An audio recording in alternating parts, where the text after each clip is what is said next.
We're living our truth now. Crystal, what? Krista who? Christadelphian? Did you say Christian Dolphin? So are you from Philadelphia?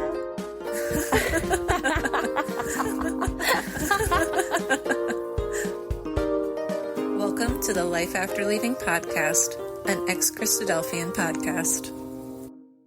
Hey everyone, I just wanted to let you know that we had some technical difficulties while recording this episode, so you may notice that my audio isn't as clear as usual and Sarah's audio quality changes a little bit near the end of the episode as well. Also, before we begin, please note that after about 45 minutes into this interview, we do begin to discuss some difficult topics, including child sexual abuse, pedophilia, depression, and suicide. We recognize that these topics may be triggering for some people, so you may want to skip over some sections of this podcast or skip this episode if this would cause you distress to hear about these situations. However, I do believe that healing occurs when we tell and share our stories, so I hope ex-Christadelphians feel empowered by sharing their stories on this podcast, and that anyone who is struggling with trauma is seeking the support that they need. Thank you. Hello, heathens, and welcome to the podcast. I'm your host, Inia. Today's guest is Sarah. Thank you for joining us today, Sarah. Hi, thanks for having me. I appreciate it. So today I'd like to hear your story of becoming an ex-Christadelphian, and I'd like to go through your experience of what it was like when you were a Christadelphian, what the process of leaving looked like for you, where you're at now, and anything you'd like to share with people who are going through a similar journey. I'm also looking forward to chatting about the specific subgroup of Christadelphians that you grew up in today, which we're also going to chat about. So before we get started, could you first share what region of the world you were in when you were a Christadelphian? Yeah, so I was raised as a Berean Christadelphian in Ohio. All right, thank you. And how long has it been now since you left the Christadelphians? I was trying to remember. I think I left in like 2005, 2006. So it's been, I don't know, almost 20 years, not quite. Okay, yeah, you've got like double the time as me then. That's cool. It just gets better and better. So anyway, yeah, yes. You should be writing the podcast. That's what I'm getting from this. No. I love your history episodes. There are things that I would not have thought to have done and dig up. So they're great. Thank you. Yeah. The more you get into it, the more you find, and it's just so interesting. So I'm glad you listen to those. I know not everyone does. So usually I start with your childhood, but today I just wanted to start by asking you some questions about the Bereans, if that's okay, and then we could get into that. Yeah, sounds great. All right. So I was raised in the Central or Amended group, which is the largest group, and it's affiliated with the original Christadelphian magazine in Birmingham, but they aren't the only ones. So far we've also had people from COGAF, and when this comes out, we'll have someone from Old Paths will have been on as well. Uh-huh. So could you just tell us how you would describe how the Bereans are different from the Central Christadelphians?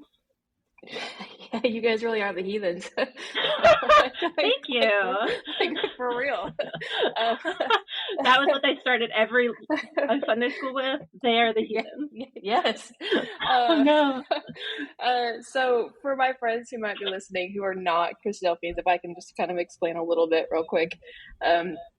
I think, and correct me if I'm wrong, Zinnia, but I think the estimates are there's probably right now active about 50,000 Christadelphians. Yes, but that number is never revised, so I don't know if it's more or less like that. Right. Yeah. But over the years, because no one can get along, there have been lots of divisions and sects and different breakoffs. And I think there's probably a couple dozen different sects now. That's going to be an episode, so we'll figure that out by then. I'm still looking into it. Okay. So I was raised in the Berean sect of the Christadelphians. Of the Bereans, my guesstimate is there's maybe 400 people. I guess what I saw was 200. Okay, well, so somewhere around there. Okay. Yeah, so it could be much less now. Most of them are biologically related to me. And it does get a little confusing because everyone was aunt and uncle. So sometimes I really have to think about, is this really my aunt or uncle? It's confusing when most of them are, in some way, like a great aunt. Yeah. And like cousins were uncles, and I don't know. It gets real confusing real fast. All right, but there's a similarity at least. Yeah. Because I grew up with that too. Okay, yeah. So I think I would describe the Bereans as different because I think we either are the most strict or are one of the most strict. I could be wrong, but when I was I'm just growing cringing. I'm sorry. It's not that I don't believe you. I'm just cringing. when I was growing up, like Central was very worldly. We did not believe that people in Central had really a chance of salvation. So when Jesus returns to judge everyone, sometimes some people were like, well, maybe there was a chance, like they're our brother and sister in error, right? So burn. But we would never fellowship you guys. We would never break bread with you guys. Okay, that was one of my questions. Yeah, absolutely not. And we would not break bread with anyone who is not a Berean. So it doesn't matter if you're unamended, if you're Central, it's like, it doesn't matter. And so only Bereans can break bread with Bereans. And in that, the only ones that really, truly had a chance at salvation were Bereans. Mm-hmm. So I remember my grandparents when I was a kid, every so often would go to a Central Christadelphian lecture. Your heathen grandparents. Well, it was a really big deal. And my mother had to explain to me that my grandparents were strong enough in their faith that they would not be converted to Central, and that they had grown up with some of the people who were in the Central ecclesia. So it was more of like a social thing versus like a learning thing, right? Mm-hmm. And I remember one time as a kid, there was some sort of, I don't know, summer camp or something, and I went to a day or two, and it was like a Central one, and I was so excited, right, to meet other Christadelphian kids. And my mom had to explain to me that I had to be very careful what I listened to, because not everything that they would teach me would be correct. So like, there's like so. That's funny, because I feel like that's how the Central Christadelphians are with like everyone else too. Where it's just like, you be careful with those Lutherans, be careful with those Presbyterians, like anyone that's not us, be careful what they're talking about. They're not true.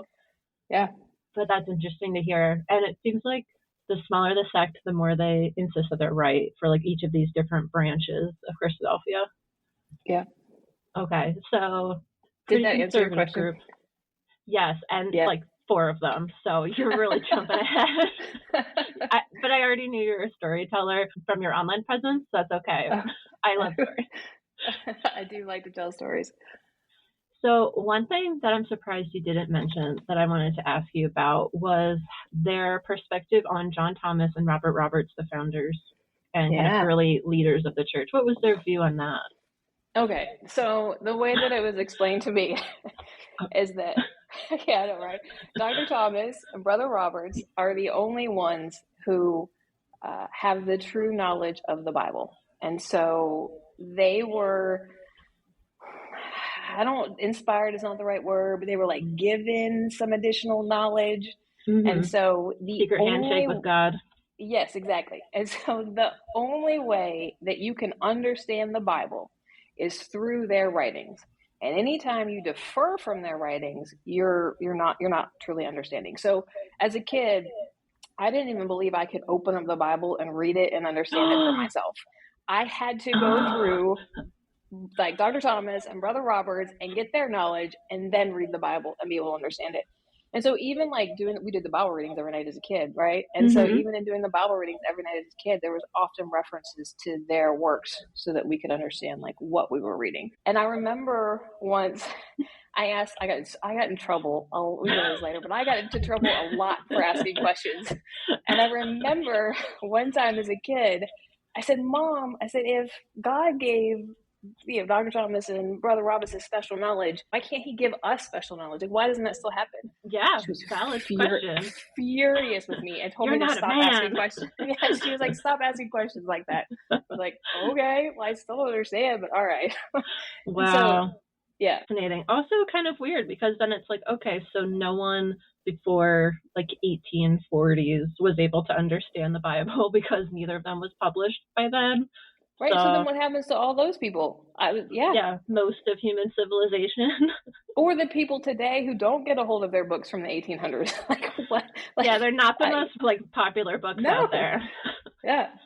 Okay, interesting. Yeah, that was the only thing I'd really heard about the Bereans before looking into it for this episode, was just that they, whether it's a reverence or the level of belief, but that their like view of John Thomas and Robert Roberts and the value they put on their writings was in its own other category, way beyond what was more common in the Central Christadelphian faith. Yeah.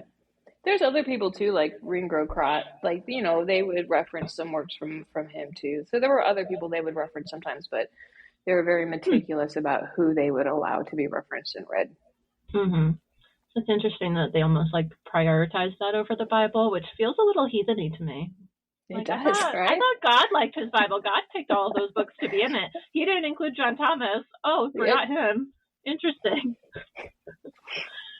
The other thing I found when I was reading through, I was just like, this sounds familiar to something. So I looked it up to see. I was like, the Mormons, they have the Book of Mormon. And like a lot of Christians, Jehovah's Witnesses, like they believe the Bible, but they also use all their magazines.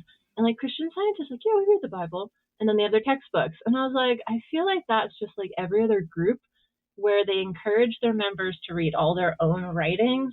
And they're like, yeah, we believe the Bible. But we also, you really got to read our stuff.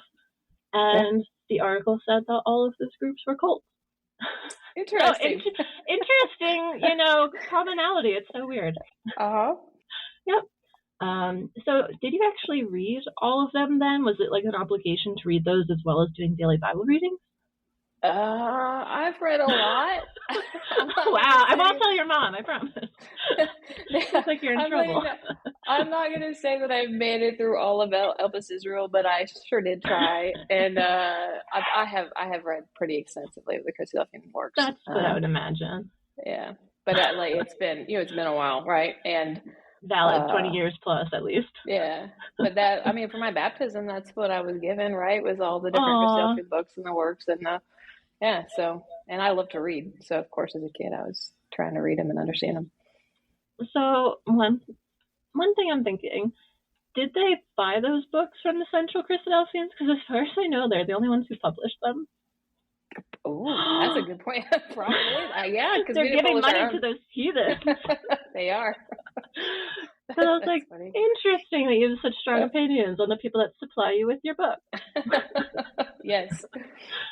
Okay. And what was your impression of them as a kid, of like John Thomas and Robert Roberts? And has that changed at all since listening to the podcast? I think as a kid, I really thought they were great people. Like, I thought they were amazing, wonderful people. But I also didn't, kind of like I said, like I didn't understand how they had this like crazy, incredible knowledge that like I couldn't get. Like it was confusing. How did it work? I wanted a mechanism. Did he tell them? Did he whisper in their ear? Like what happened? Yeah, and then there was another thing that got me in trouble. There's a woman from the outside, right? Who is from the outside, who came into the Bereans, and she said she found the Bereans because she couldn't agree with what the church or whatever she was at was teaching her. And so she started researching, and when she started researching, she found out about the Bereans, and so she came into the Bereans. And my mother thought I love my, like, we'll get to my parents later, but like, I'm not trying to talk bad about them. Yeah. But my mom was like, this is so wonderful. She studied the Bible, realized there was wrong, became a Berean. She thought it was great. The same thing. I said, Mom, if she could figure this out, why were Dr. Thomas and Brother Robert so special? Like, why can't anybody figure this out? That's a valid question. And again, I was told, don't ask questions like that. Okay, like, all right. She was a woman, again. Yeah, I was like, okay. But now, honestly, was it a couple of years ago, someone posted in the Facebook group for ex-Christadelphians, they posted about the plagiarism that the men had done, and that really, I mean, I've been out for a long time, and it triggered some anger in me. I was mad when I read that. Wow. And so because I had no idea that they had plagiarized, right? And so now in listening to some of your history episodes, like I almost have to watch it because it makes me so angry, because I feel like they destroyed my family, like for generations of my family, right? And so I would say my opinion of them has drastically changed, right? Like your ego has been destroying lives for generations now. And so, yeah, I still call them Dr. Thomas and Brother Roberts. Like I just what I call them, but I don't know. I don't know. You don't see them the same way, absolutely. Absolutely not. No.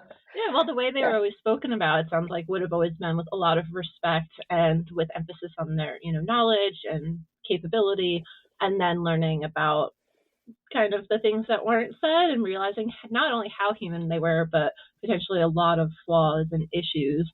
It definitely can change how you see them. So that makes total sense to me. I hadn't, if it's okay, I'm going to tell another story. And then I have another question. Yeah. I hadn't seen my parents in years, and I went to visit them a couple years ago, and I went into their house, and it was within 5 minutes of me being there, and my dad was talking about how great Brother Roberts was. And like, I literally had not been in the house for 5 minutes, and it was instantly, right? It wasn't about me. It wasn't about my brother. It wasn't about life. It was immediately about how great he was. And I was like, what? And like, it was so shocking to me, but that's literally how my childhood was, right? That's how I was raised. These men were above reproach. And that's probably what would mark him as a good Christadelphian in that group. I was a Berean. Like, that's what's on his mind. That's what he's talking about. He's, preaching and living his life with his Berean truth, all about, and reverence to the founders.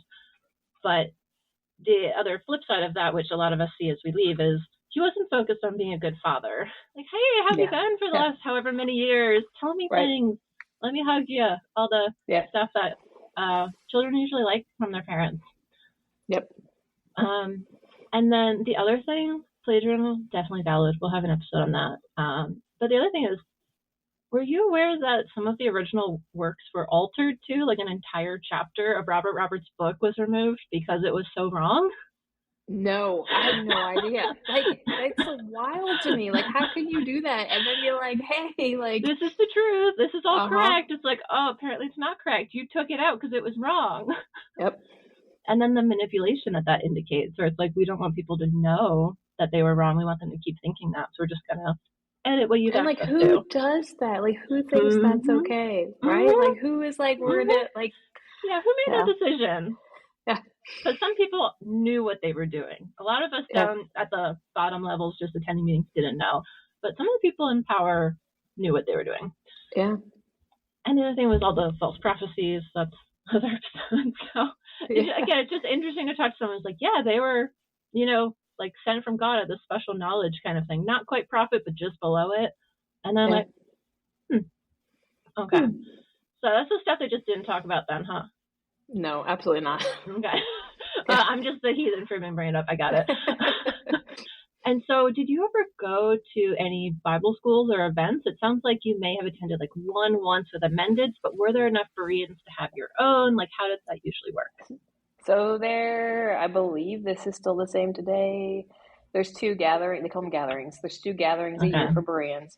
One is in Texas and one is in the Northeast. It kind of rotates states depending. Okay. So one is in the summer in Texas and one is in like the fall. I know, fall, winter-ish in the Northeast. How about spring? It is hot. It's already 100 degrees in Texas. Yep. Sometimes, though, we'd also go to Canada for like, because we were pretty close to Canada, so we would go up to Canada sometimes for different holidays. Like, so we would go to different ecclesias, basically, for like holidays or events or whatever. Sometimes, often, they were also my relatives, not always. But the biggest gatherings, there was 2 a year. And so in listening to your other episodes, I'm actually kind of jealous of some of the people. We were out and about. Yeah, like you got to like meet people and like go to other schools and do other. I'm like, that's incredible. Because that was it. And those were our vacations. And so one of the things that when I, as an adult, started to make Christian friends and go on vacation, I was shocked that we would go on vacation and not have to find a church on a Sunday morning to go to church to. And the vacations did not have to revolve around religion. Like, we didn't have to go, right? Because, like, we would drive to Texas from Ohio and, like, we would stop and do cool stuff along the way. But the point of the vacation was to get to Texas for the gathering for the week, right? And so, like, the idea that you could just take a vacation, or we would go to Wales, right, to visit an ecclesia over in Wales. But, like, the idea that you could just take a vacation without it centering around the Bereans was shocking to me. Wow. It is a little sad, but I figured with it being such a small group, I was like, they wouldn't have the manpower and resources to have like the youth weekends and all the stuff that the larger group was able to kind of pull off. But it sounds like it's still similar though, because you still were traveling to go to these events. And that was the same thing we were doing. We just had a lot of options. When we had like our yearly, oh my goodness, children's program, I think is what we called it. Okay. Like sometimes other ecclesias would come over, like from Massachusetts or from Canada or from New Jersey would come up or come down, right? Come over. And so like they would kind of make that into a weekend. So we do things like that. But, there's still not that many people. Okay. Did you guys also have your own magazine or any sort of centralized source for sharing your information? Because then if you were Berean, you wouldn't have been associated with the Tidings or the Christadelphian magazine, right? Yeah. Sometimes we would get the tidings and we would get sometimes okay. the Christadelphian, but I don't know how to explain this. It wasn't like the highest standard of publication, but we would get it. It's read it. Because sometimes it had stuff in it. But your mom would have like a red pen, like mark stuff out, like he did. Yes. But like at one point when I was a kid, I think it was the Dawn over in New Zealand, they did some kind of booklet for kids where they would send stuff every so often, and I would do their little booklet, their little homework thing. So like sometimes there was some of that, but as far as the Bereans themselves, we had some sort of monthly, I think, publication, because I remember like addresses were published in it, and like who was in fellowship and who had left fellowship. It was more of that kind of thing versus like like acknowledging. It was more of like an informational thing of like, this is who's still, this is their address, and this is who's left, and that kind of stuff. Yeah, that's so it wasn't like a magazine. Sounds more like the announcements kind of part. I remember like the tidings would be in the back, and be like, here's an update from the different ecclesias of like who left and who died and all that stuff. Yeah. It was more like that part. And then they have like email lists and stuff where they'll put stories or things on, but it's not a magazine. Okay, just curious. Kind of makes sense. What hymn book did you use? The black one. Oh, old school. The fact that there's other hymn books. I mean, you didn't know green. Green was where it's at, Sarah. No, and it was Praise the Lord. It was the black hymn book, and I had to learn how to play the piano so I could play the hymns for Sunday school.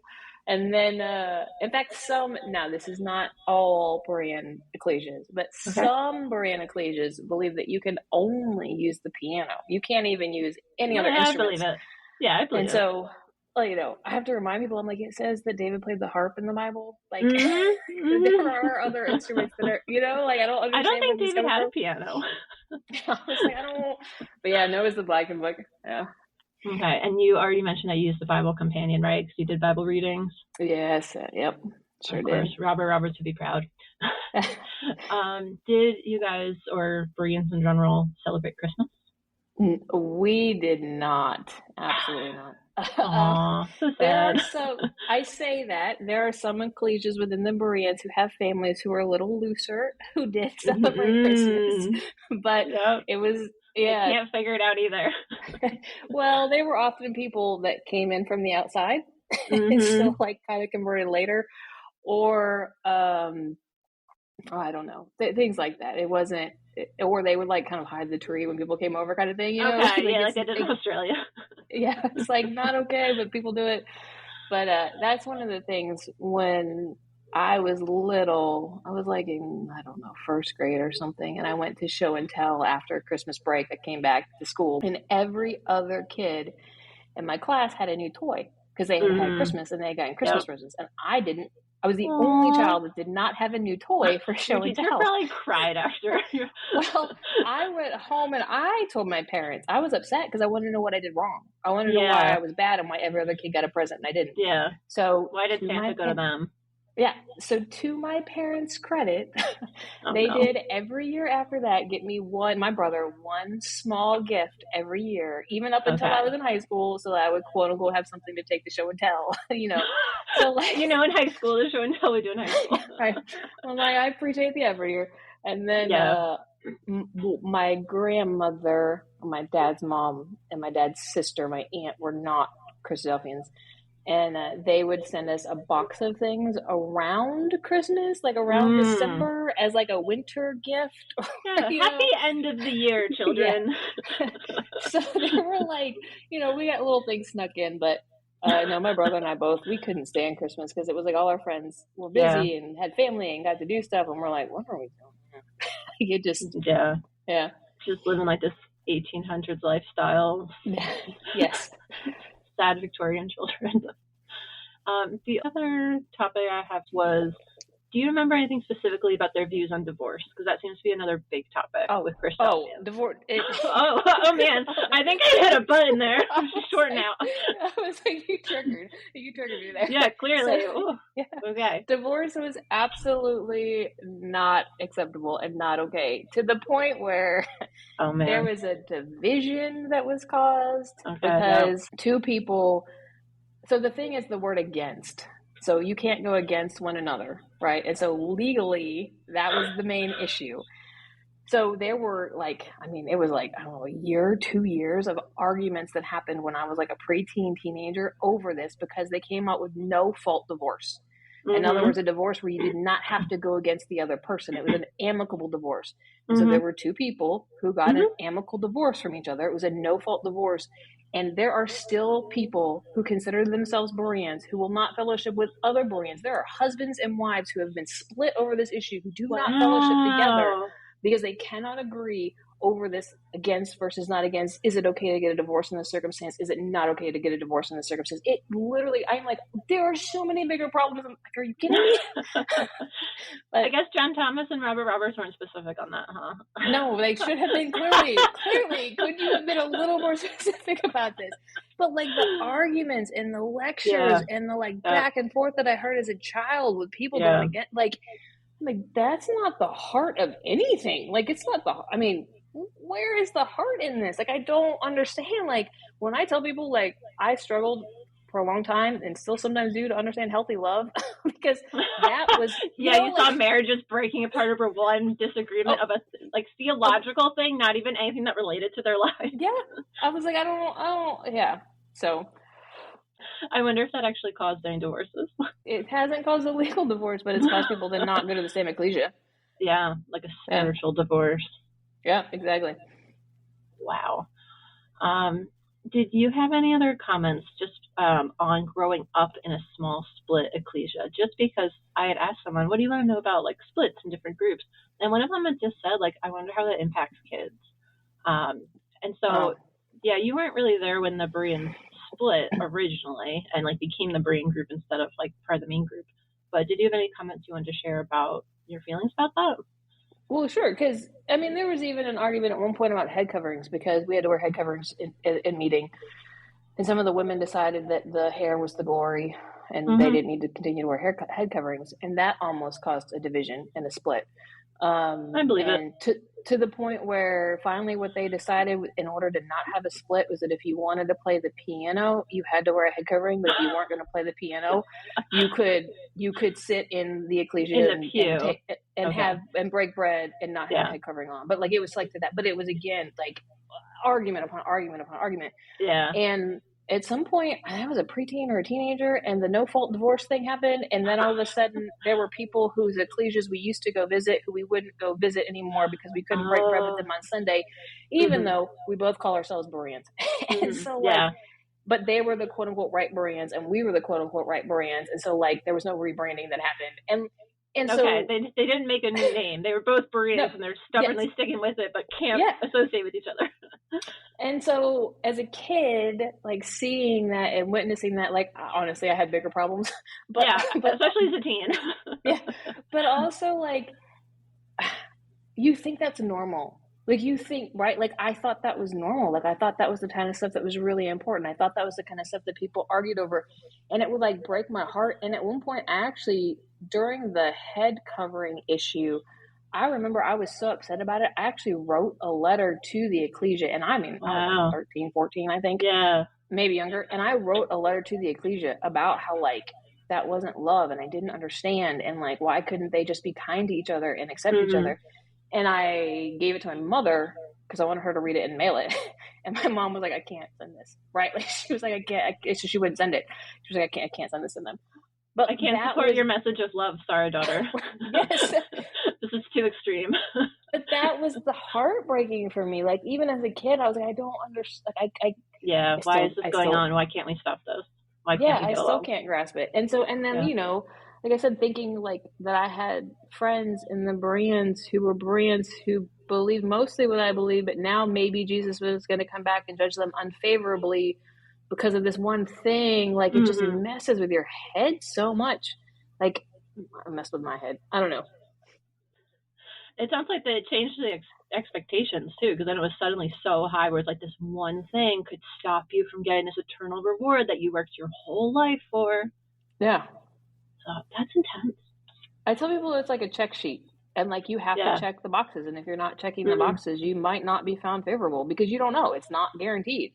Even if you're baptized and even if you're doing all the right things, you still don't know, right? And so you're just like adding more things to this checklist.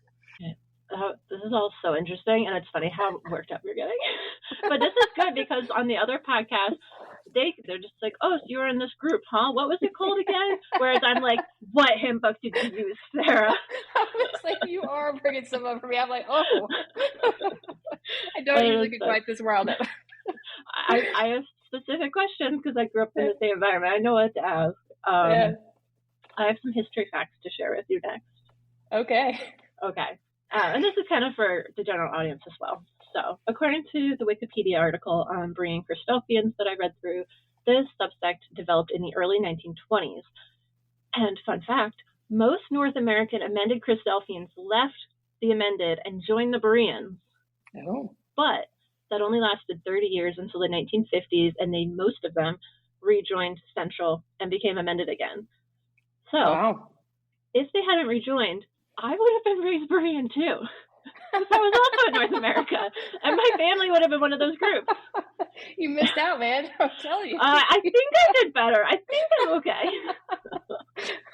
So I thought that was so crazy. And then since that topsy-turvy joining and leaving stuff, I guess since the 1950s is when they believe these differences really came about with heightening the reverence for John Thomas and Robert Roberts, actually. And that wasn't apparently part of the original, and it has evolved over time, which is interesting because that might mean that's the most Christadelphian doctrine has changed since the 1800s. Look at you guys. The Bereans just doing their own thing. There was one other thing, and I had a feeling it wasn't going to come up, so I made some notes from the Wikipedia about other differences that I want to share for context for listeners. So the other things that were different, there was one about sin. So according to Wikipedia, because I'm not Berean. Oh, she's already reacting. I'm sorry, Sarah. You're about to talk about clean flesh. I know it's coming. That sin is a physical substance, which is the cause of moral transgression, disease, and death. Okay, so what does science say this is made of? Please tell me. Because it says physical. Show me. That human nature is physically defiled by sin even before personal transgression has taken place. So basically, you're just born evil and sinful is what I got, and it's not because you sinned. You're already before you transgress, or that. This one was just worded weird. I don't know if they meant this. That babies die because they are made of this physical substance, which is sin. And I was like, okay, so do non-sinful babies live? There is no such thing as a non-sinful baby. Because it says that babies die because they're made of that. So do they mean that humans die? Okay, I don't think anyone checked your Wikipedia lately. I'm sorry, Berean. You need to edit this. That although the Bible uses the word sin in two different ways, it always refers to one thing. So like, it's the sin trinity. Awesome. We now have our own Berean Trinity version. The Bible didn't mean to use it two ways. It's actually one. You see, okay. God treats sin and the cause of sin the same. Okay. That even without personal transgression, man is an abomination to his creator, and redemption shedding blood. Okay, blood cult. God hates us. Awesome. Okay, so basically you're evil and sinful if you never committed a sin.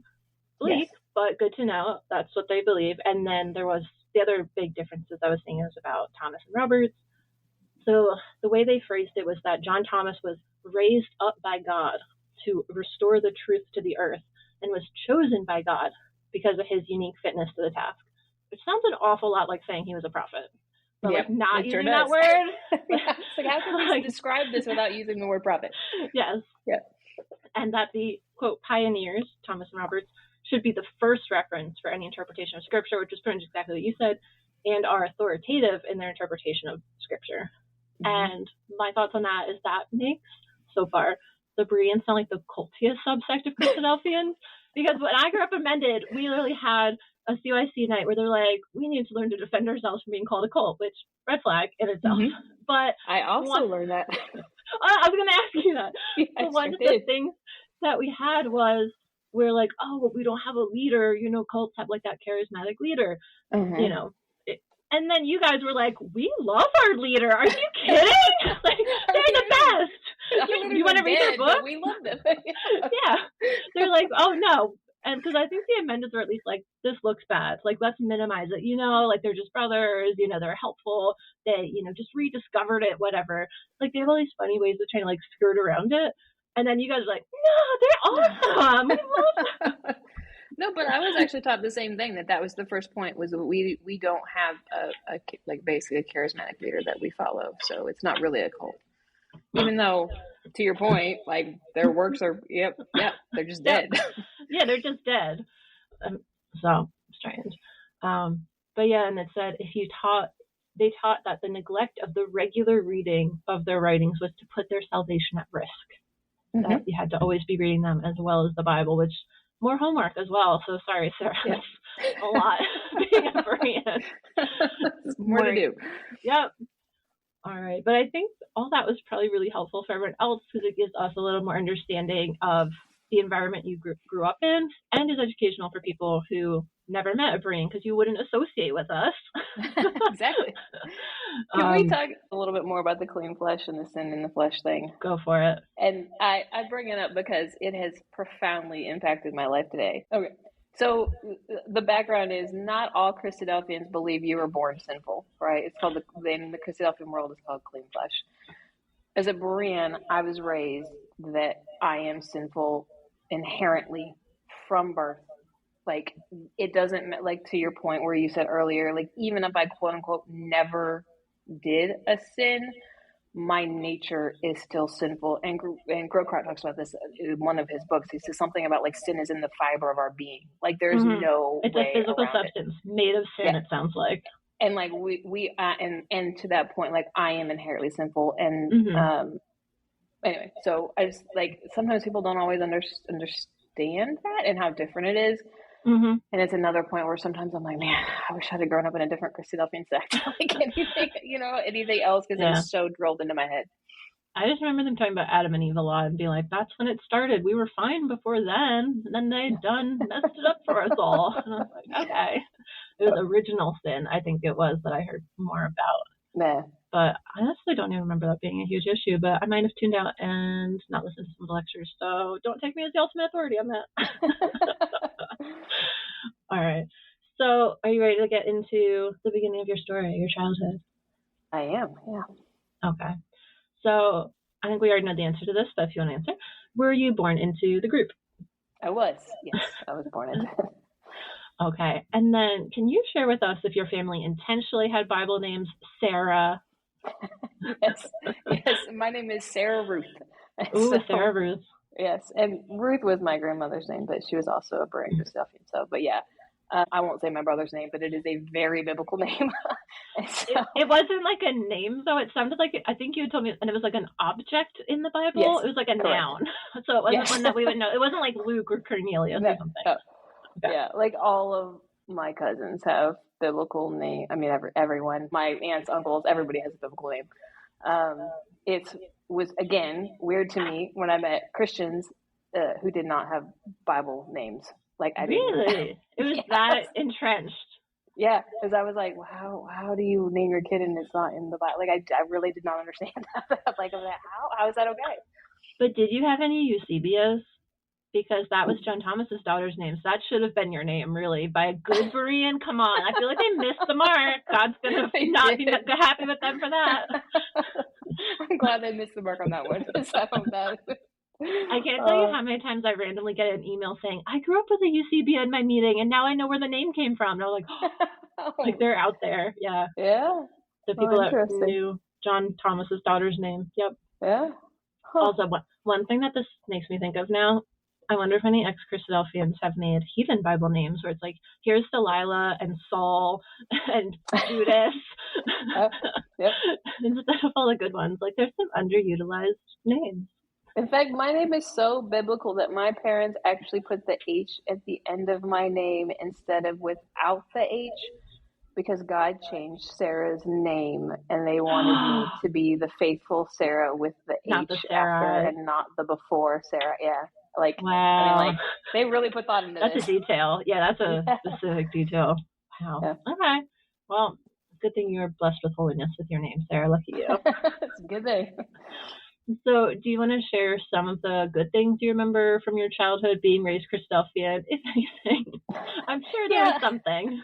Sure. Like, I mean, it is nice. Like, I remember we would have the gatherings, and sometimes the Northeast gatherings would be in Ohio, and like, you know, we would have blow up mattresses and sleeping bags and all kinds of stuff all over the house because we'd have so many people staying with us, right? And like, yeah, we did that too. Really, yeah, like that was really cool. And then going to Texas, like I loved going to Texas for a week every year and like seeing everybody and like being in Texas, right? And doing that. And then I don't know. I'm trying to think. Like it was like it feels like it was a little bit of like a simpler life. I don't know how to explain that, but like I don't know. For most people, both between it being your childhood and between it being pre-internet, it did feel like a simpler time. Yeah. I mean, when I was in, I got to spend a lot of time with my family, and like that felt really good to have. I have a pretty big family. It felt really good to have a big family and to like be able to do all these things with them, and be with them, and to go to places like Wales, right? Like, I mean, we went to Wales for a gathering. Like that was a really big deal. It was overseas, and you know, like so there were experiences like that. And then it's not always good, but it was a lot of times really cool. Like after, like sometimes being told that like Christadelphians were like safe and were like family and could be trusted, right? In some respects was kind of nice because like after when I was a kid, I would stay with families, the Berean Christadelphian families after the week, and my parents would fly back and I would stay with people in Texas because they were like family, even if they weren't really my blood, right? And so some of that they take care of you and just take you in. Yeah. And so I do, and like I knew like if I wanted to go to, I don't know, North Carolina, or I wanted to go to wherever, like if I just looked up a Christadelphian group, you know, I mean, I knew most of the Bereans, but like if I didn't, right, I could kind of, you know, figure it out or find people have a place to stay. Right, supposedly stay, have a place to stay. Yeah, so there's some, I don't know, and I'm fine. Some community stuff. Yeah, and I'm fine that I, you know, not having Santa Claus was fine, right? Like he was all right. Like, you know, I don't know, Sarah. Not having Easter was fine. You know, I don't know, like all that stuff was fun. So okay. Has there been much culturally that you've heard on the podcast that was different compared to the Christadelphian culture that you were raised in that you've thought about from listening to other episodes? Yeah, you've had some that I have to like sometimes stop because I get some feelings. Yes, I get feelings. Some of it's like I have forgotten about, and I'm like, oh my goodness, like there's other people that had a similar experience to me, even if they were something else, right? And even though I feel very sad that other people had a very similar experience, it's also kind of healing for me to know that I'm not like completely alone in this. But then there's other things where people talk about some of the freedoms they had, and like even like the women speaking. And well, that's on one end of the spectrum too. I never saw that myself either.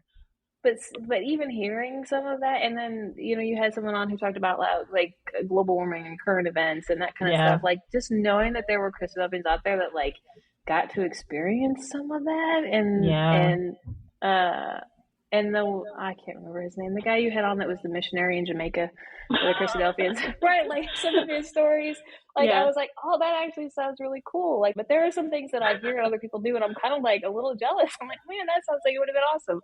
Okay, I figured there'd be at least a few things. And then what did your classmates think about your religious views when you were attending school with kids with different backgrounds? So I did go to public school, but for many reasons, I think I was viewed as kind of the weird kid, but also everyone was very kind to me. I never got picked on. It was never. Thankfully, I was fairly intelligent. I was in advanced classes to the point where, like, my junior and senior year, I was going to college at night and just taking half a day during the day. I had really good friends. They thought what I believed was weird, but also I didn't talk about it too much. Like, I knew I wanted to save them, but I also knew you were kind. Yes. Yeah, but I also knew that there was like a fine line with how far I could push that, and so I think somewhere deep inside of me, I also didn't I believed, but I didn't believe, but I did believe, and so I mean, everyone knew I was kind of different, but no one really knew how different or how bad it was. Like, no one knew how bad it was. Yeah, so, I don't think anyone really knew what Christadelphians were unless they listened to this podcast or they grew up in it. Yeah. I mean, every time you say I was a Christadelphian, people are like, "You're a what?" Exactly. You're a what? You're who? What? Are you from Philadelphia? Yeah, exactly. Yep. That was what we all heard growing up. What does that mean? Yeah. So now that we've discussed some of your experiences growing up as a Christadelphian, I want to talk about something else that impacted your childhood that you shared with me, which was child abuse. So we'll move into that. And just for our listeners, I also want to add, as we go into this topic, that we don't believe all Christadelphians are abusive or that all Christadelphians condone abuse. Unfortunately, it does happen among Christadelphians, just like any other church. And people are welcome to share their stories on the podcast. I'm also going to link an article that I came across recently. The list of 14 things that a lawyer for churches recommends doing to reduce the risk of abuse in churches. So I'm going to share that in the show notes for anyone who attends a church or ecclesia and wants more information on how to reduce the chance of child abuse in a religious setting. Okay, so to continue the interview, can you tell us about the abuse that you experienced when you were a child among the Christadelphians? Sure. So before a terrible question, I'm sorry, but I don't know how to ease into it. No, but before I start, let me say I am not trying to talk badly about the Christadelphians. I'm not trying to talk badly about the Bereans. I'm not trying to talk badly about my parents or my uncles or my cousins or any of those people. Believe it or not, I actually have a great deal of love for them. And up to this point, like, I've tried very hard to be careful how I talk about these things because I do care about them. So I just want to make sure I say that. And also that I have a wonderful life today. So yes, this is helpful for people. Yes, Make it through. It'll be okay. Yeah. There's a lot of muck, but trust me, now my life is great. So yes, thank you for that.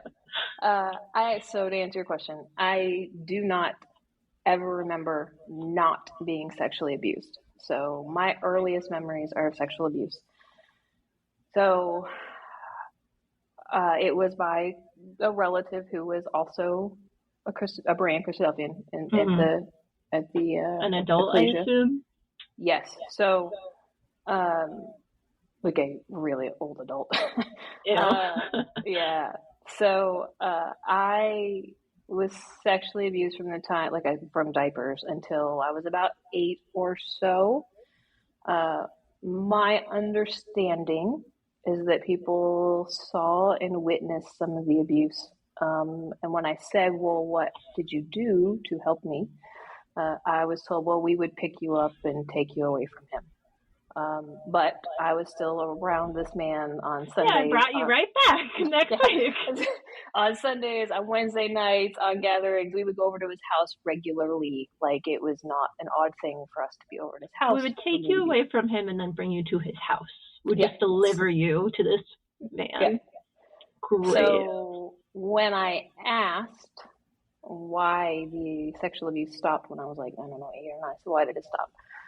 I said, if that was your response, if you were just taking me away from him and not actually confronting the issue, why did it stop? I was told that I got too big and he was not interested in me anymore. So at there 8? was, Shit. Oh, so there, and there were other things, I was told that he was going to molest a child, it was going to happen. And it was better. Where that doesn't happen? In prison. I'm sorry. What? Well, so I was told that it was better if it happened to me versus protect all the others? Yes. So you're the sacrifice. Yeah. Wow, how noble of them to offer their daughter to the molester, to the pedophile. Someone had to do it. We couldn't kick him out of the meeting. We had to let our daughter suffer since she was a baby. When I tell people there was nothing that was more important than the ecclesia. There was nothing that was your more important well-being. than the ecclesia. Your well-being was not more important than having that male man attending. That was more important than your well-being in that meeting. So then that plays into, do you have more questions? No, I'm just reacting. I'm processing. I'm mad, but it's on your behalf. Love you, Sarah. I should say sometimes I kind of like laugh or chuckle. It's not because I think it's funny. It's just because it's so ridiculous to me now. And honestly, like, you know, I'm processing trauma as we're talking. It's fine. Yeah, but like, and we laugh through the pain. It's okay. Exactly. I make jokes about things that maybe you shouldn't make jokes about, but hey, like that dark humor. I'm like, this is my life. Exactly. Yeah. So I'll touch a little bit on the paranormal part. One of the things I remember during this transition is a hard transition, but I'm here for it. Well, we can flip back and forth. That's okay because there's more abuse later in my life. But I remember you said there was 2, so I'm waiting for that. Yeah.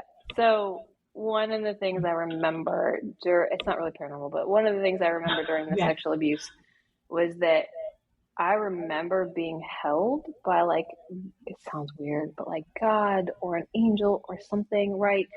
In this like giant ring of fire and feeling so safe and so warm and so protected. And like, there are some memories I have that like stop at a certain point because I would like go into this other, I don't know, realm, right? Where like everything was okay. And that was one of the things I didn't understand as a kid because they would talk about how wrathful and vengeful and angry God was. And I knew that was not the God that I knew because he was the one that protected me when no one else would, right? When I was a kid and the abuse was happening, that's what kept me safe, was that. And I would see now, I would call them like angels, but at the time I didn't have words for it, right? But I would have angels, I believe they're angels, who would come in and protect me in ways that are kind of hard to describe. Can I ask a clarifying question? Of course, yeah. Did that cause a change in your environment when those things happened, or was it a change to your emotional state where you felt safe, but was it like this fire surrounding you, like pushing him away or anything? That's what I'm curious about. No, it was still happening. It was just like, it's funny how your mind can protect you from what your body is going through. And so that's literally what was happening. Like my mind or spiritual, right, was protecting me from what my body was going through. Yeah. Okay. Yeah.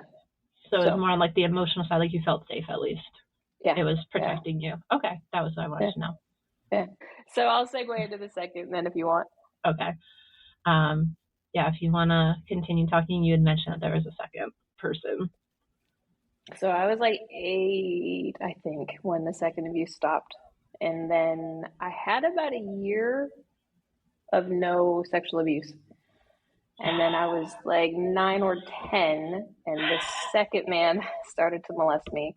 At your ecclesia? Yes. So he was also at my ecclesia. He's also a relative. Great. He was also an adult. Lovely. And he started to molest me, so I was like 9 or 10. And that abuse started happening. And like, I remember weird stuff. Like we were learning about Adam and Eve, and he was like molesting me. And because he was also my Sunday school teacher for a long time. Perfect and so place for him. Yeah. Yep. Perfect. And then, when we would go to gatherings in different cities and towns, right, we were often staying at like hotels. Like sometimes we were at hotels. Well, that gave him a lot of access to me, right? Absolutely. So, that's classic pedophile stuff. Yep. A lot of red flags that are all in that article I linked, all saying, don't do that. Yep. So it hit a point where I was, 11 or 12.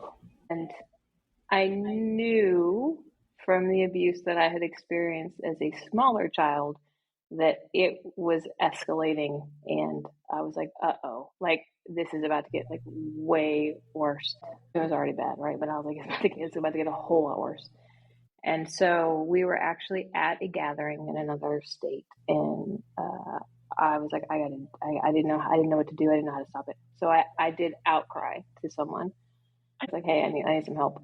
Yeah. So I outcried to someone who was a few years older than me, and they were like, thanks for telling me, but I don't know what to do. Can I ask if it was a man or a woman that you have told? It was a woman. Yeah. Okay. And so I cried to her, And she was like, well, we gotta go to a brother with this. Because women can't do anything. and in her defense, like, she was not as young as I was, but still younger, right? Yeah. Like, it made sense to go to an adult. Go right? to an adult. Yeah. So we went to kind of like the heads of another ecclesia, who was an adult male, who was also my relative. Well, you already mentioned that, like, of these, like, 200 to 400 people, like, they're almost all pretty much all relatives. Sorry. Yeah. So we went to him together, and I said, hey, this is happening. I'm being molested, right? I didn't even talk about the first one. There's no point in talking about that, right? Like, this is the current problem. I need this to stop. And so he told me that I had sinned because there's a chapter in the Bible, Matthew 18, and it talks about how to deal with conflict within the ecclesia.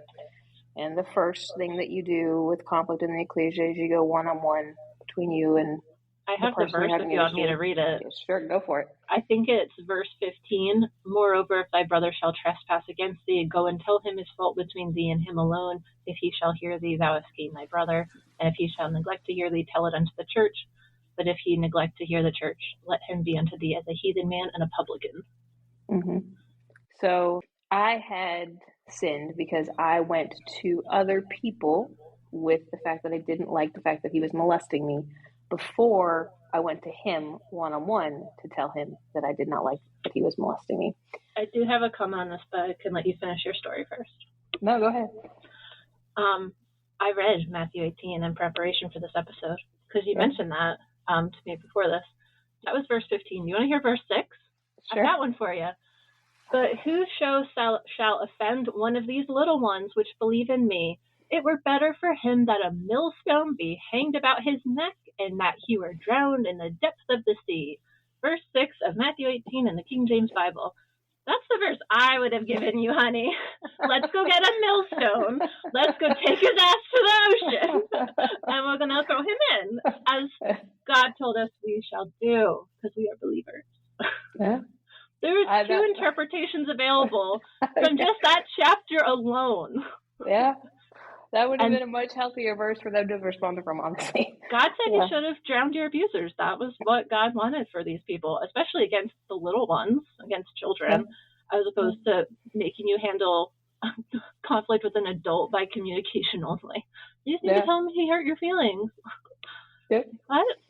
So I was very mad, and I saw that, and I was like, I need to tell her this. I'm serious. And that's what people mean about, like, cherry-picking Bible verses, is so many people choose what version of the Bible they want to believe by saying, you know, quoting different verses and saying, this is how we're going to respond because it says this in this book, whatever. But, like, this is an example where they had a choice. How do we respond to this in a biblical way? And even in the same chapter alone, there are different ways of handling it and ways that have more empathy for the victim and ways that do not. And I think they picked the wrong one. I had to tell you. Millstone. Yeah. Yep. Matthew 18 way of handling it. That's interesting. It's funny because you mentioned multiple times Matthew 18, so I was like, all right, I'm going to read it. And I saw that and I was like, they picked the wrong verse. They did. It could mean something totally different. Before, but especially because it was like, it says between thee and a brother. You were what? 10? No, like, and they're like, oh, you need to talk to your brother, and I was like, no, this is a grown-ass man. You were a little one. Well, this is the other thing. I think I was 11 when I cried, and he was, my parents' age, so he was a way adult. Yeah. But the other piece of the puzzle is there were people who way, way, way later when they found out, they were upset because they said the verse didn't apply because I was not baptized yet. But had I been baptized at that age, at 11 or 12, and he been molesting me, then it would have been an appropriate use of that verse. Your responsibility, even as a minor. Which is disgusting. It's funny the little technicalities they, pick at each other over. The problem wasn't the abuse. They didn't pick at each other like, hey, let's stop abuse. They're like, she really shouldn't have, at that age, she should have been baptized. And, we would have handled it differently. I don't give a fuck. You shouldn't handle it differently whether they're baptized or not. It's a big deal that either way, you would have been under 18, mandatory reporting. is a thing in America. It is. All the things. A lot of things that they were not thinking about that they really should have been thinking about because they're in their own little bubble of nitpicking over Bible verses and totally missing the big picture. Yeah, that happened a lot. The missing of the big picture. Yeah. So you told someone at a gathering. Sounds like. Okay. Yeah. So I went back from the gathering to where I lived in Ohio, and I wrote him a note because I, at 11 didn't have it in me to tell him to his face to stop molesting me. Especially growing up in that culture. I know I had a hard time finding my voice, as a woman who's told to stop asking questions, stop speaking up. Mm-hmm. So I wrote him a note, and like I said, he was my Sunday school teacher. And so after Sunday school one day, of course, it took several weeks for me to get up the courage to even give him the note. I was terrified. Absolutely, I get that. So after Sunday school one day, I gave him the note, and the look in his eyes makes me physically sick to think too much about, because it was one of this is like a love note kind of thing. And you could just tell, right? He was excited. Yeah. And I was terrified. He's obviously run away with me. Yeah. So that moment of having to look at him in the eye and give him the note is the loneliest that I have ever felt in the entirety of my life. I never want to feel that kind of lonely ever again. I cannot explain how awful that moment was. I can't believe you did that on your own. That is big. That is a big deal. That is hard. There's a couple things. One is that's kind of why, it's part of why I believe there's a God, because he could have done anything. My parents trusted him implicitly. He could have been Sarah and I are going to go to the store, right? He could have done whatever he wanted to do to me. Yeah. And I've heard of people kidnapping young women, high school teachers and stuff. Yep. And no one would have blinked an eye. No one would have thought anything of it. Yeah, he would have been far away by the time anyone even thought anything weird about it. Yep. And the other thing is that oftentimes people don't realize the trauma itself was awful, and the response or lack of response to the trauma was awful, right? It's trauma upon trauma upon trauma. Well, especially the fact that you did reach out and no one helped you. How are you going to feel growing up in life being well, if I ask for help, what's the reaction I should expect? For no one to fucking help me even when I do ask. Yeah. That's what that taught you. Yep. I have a very hard time asking for help now, and my friends tell me about it all of the time, and I'm trauma. Yeah, we're used to being alone. That's the problem. I'm used to figuring stuff out for myself. Exactly. Yep. So thankfully, the abuse did stop. So he took the note, did whatever he did, came back, and he actually looked kind of scared when he came back in the room, and I was like, oh, okay, maybe this is good. And maybe he didn't know that no one else there knew. I don't know, but he looked a little scared. And I was like, okay, good. Definitely be scared if someone found that note. Yeah. So I was like, okay. So, and there was only 14 or 15 people in the ecclesia I was in, maybe 16. Are you fucking kidding me? And 2 of them were pedophiles? Yeah, 2 of them molested me. Yeah. What percentage is that? Jesus Christ. What the fuck? Yep. So the abuse stopped at that point, thankfully, but no one knew. So obviously the man who molested me knew, I knew, and then the 2 people I outcried to knew, but they both one lived in another country, one lived in another state. Mm-hmm. So it didn't get out in the meeting. Correct. So it was November at that point. And so I went until July of, this is where I get baptized. Sorry, let me stop there. So the abuse stopped. And then by December, I was so grateful that the abuse had stopped. And I was so grateful to God that the abuse had stopped. I was just this is the greatest thing that's ever happened to me. Considering you only had 1 year without abuse your entire life up to that point. Yeah, I was like, this is incredible. So I actually requested to get baptized at that point. To show your appreciation to God, kind of. Yes. Yeah. And so here's where things get even weirder. Which is wild, because God also let you get abused for 10 out of 11 years there. Thanks, God. I love you. Depending on your perspective, yeah. Yeah, I mean 90-10, so interesting. So I requested to be baptized, Okay. and in order to be baptized, I mean, I think this is pretty standard for Christadelphians, you have to go through an examination. Yeah. And so I literally sat through an hour and a half, almost 2 hour long examination from one of the men who had molested me. And I was actually what I was about to ask. I was like, was anyone who molested you actually there? And and then another brother from the ecclesia. They did my hour and a half, 2 hour long examination. And that again is one of the hardest things I've ever been through in my life. Because people who aren't Christadelphians don't know this, but you have to like study. Like you have to know your stuff. It is very intellectually based, right? Questions. And so literally like I am in a state of trauma in this room with this man who molested me and this other man, and they are like peppering me with questions, right, that I have to answer. And I wish I still had like the study pamphlet thing. Like it's intense. But I passed. I think one of the questions I didn't answer right was actually about like Elpis Israel. Your test must have been different than ours. We didn't have John Thomas and Robert Roberts on our test.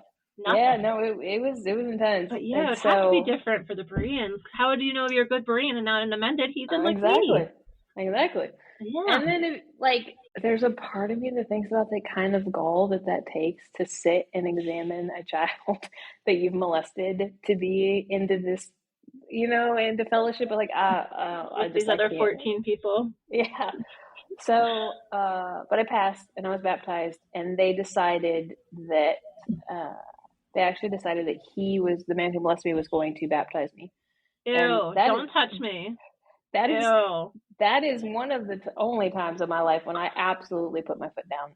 But I did it in a fairly intellectual way. Okay. I was like, no, I want my dad to baptize me. Like I want to be my dad. I love my dad so much. Yes, exactly. He's a baptized brother. Yeah. So my dad baptized me. But one of the other differences that I didn't realize until way later in life is they believe that you have to be fully submerged in the water. So if any part of like your toe or your foot that's or why your they like have the hands water, to like keep you down. But like Christians aren't like that. They're like, no, it's symbolic. Like you need to be baptized, but you're like, it's not like necessary for salvation for your whole body to be for sure underwater, right? I was afraid of going underwater, so that was a problem for me. I was like, I am not looking forward to this. I don't like going underwater. I was like, this is not fun. Yeah. That is a problem. I had to spend years working up being able to go underwater and like train myself out of my fear. Wow. So I was not made to be baptized. I was made to be like you were also dedicated to being baptized. I had to put in a little effort there. Yeah. So then the other piece of the puzzle is that the man who had molested me when I was a child gave me the right hand of fellowship into the ecclesia. So I was baptized, and then so life went on. Okay. Like I said, the only 2 people who knew about the view, 3 people who knew, right? Fine. And so life kind of went on, but I was a preteen teen then, and I was starting to get moody, and I was starting to get depressed, and I was starting to wear baggy clothes, and I was because I'm around these people all of the time who had molested me, right? And so come July then of the next year, so I made it through. My parents didn't know, no one else in the ecclesia knew, whatever. So July of the next year comes around, and we go to a gathering in Texas, and one of my friends my age, because we're there all week. And like at this point, like sometimes I'm not speaking. Like I would go a day or 2 without speaking. Like, that was me and my trauma. Yeah, I'm like, why even bother to talk? Like I just. So she actually went to her dad, and she said something is wrong with Sarah, and you need to figure it out. And so we had the week-long gathering. My parents fly back to Ohio, and I stay with my friend and her family after. And her dad, who I love and adore to this day, he tells me one night, he's like, we're going to go get ice cream. Okay. So we get in the car. We get in the car. This feels like a sitcom setup. So we go in the car to go get ice cream, and he would not let me out of the car until I told him what was wrong. And we were in that car for hours. He was like, I will not let you out until you tell me what is going on. But I had been so conditioned to believe that I had sinned. I had been so conditioned to believe that me talking about the abuse was a sin. I've been so conditioned that like I couldn't even speak ill of this man, right? Like it just. Well, that's why I wanted to talk about the sin, because that was the belief system you were raised in, was that you were sinful. And I believe you had said during an earlier comment elsewhere that was kind of what you were told, was like this happened to you because you were sinful, and it didn't actually matter if you had done anything like actively. It was just like who you were. And so like that whole thing of sin just sounded really toxic in that environment and that belief system, how it played out in your life. Yep. So we sat there for, it was hours. And finally, eventually, I just got so tired. I just couldn't anymore. And so I told him, I said, well, so-and-so molested me. Oh, just the second guy. I didn't talk about the first guy. Because again, what's the point, right? So I said, I'm worried about other babies that were born in that ecclesia, but I'm adulting here. You were a child, so I'm not placing any blame. So I said, so-and-so molested me. I said, but it's over now. You know, no reason to be upset. It's over, whatever. You gotta think about his feelings. Your abuser. He appropriately lost his shit. He was so angry. It was the first time I saw someone get mad, and it was so healthy for me to see. And his other response was, were other children molested? Like, was my daughter? Right? Are there other kids? Right? Yeah. And so I don't know. I don't believe so, but I don't know. Yeah. And, you're not watching him. Yeah. And so he said to me, he said, we have to tell your parents. Your parents have to know. So then we sat even longer with me arguing with him, because I did not want my parents to know, because I thought I was protecting them. I don't know. And also what's the point? They didn't protect you the first time. So I feel like there's almost that learned helplessness of well, I tried before and it didn't work. So why would I try again? I've learned from it. Yeah. So he finally convinced me that he was going to tell my dad. So fine. So went in the house. I guess he called my dad. I don't know. I woke up the next morning and I asked him, and he told me my dad was really mad about what happened. That my parents were really angry, that it wasn't okay, all this stuff, right? And so I developed this kind of false belief in my mind that my parents were actually going to protect me and do something. I literally, I'm in Texas, my parents are in Ohio. I'm now thinking oh, my parents they're are reacting do something. Like him. Yeah. So I don't know, the rest of the week goes by. I go home to Ohio, and almost nothing changes. So my parents did not report to the police, I'm guessing. Absolutely not. So we didn't go to the police. At that suggestion. Oh my god. we don't go to the police for anything. Obviously, Christadelphians don't do that. Why would we do that? They're worldly. Exactly. So my parents said that they weren't allowed to come over to the house anymore, and that I did not have to hug. I didn't have to hug him anymore at meetings. The bar is so low. I still had to be polite. I still had to smile. Go see him. I still had to go. I still had to all of that stuff. Yeah. And so I don't know. Another year or two goes by, and I again constantly interacting with them, smiling, putting my happy face, doing all the things. Trauma. So another year or so goes by, two goes by, but I am becoming more and more and more depressed, right? Now I'm 15, you're a shell of yourself. 16. Yeah. Just people pleasing, a mask on the outside is happy, everything else inside is dying. Yeah. Yep. I'm cutting on myself, suicidal, all the things. Me too. I really tell this. Yeah. And so what ended up happening was one day my grandfather got sick.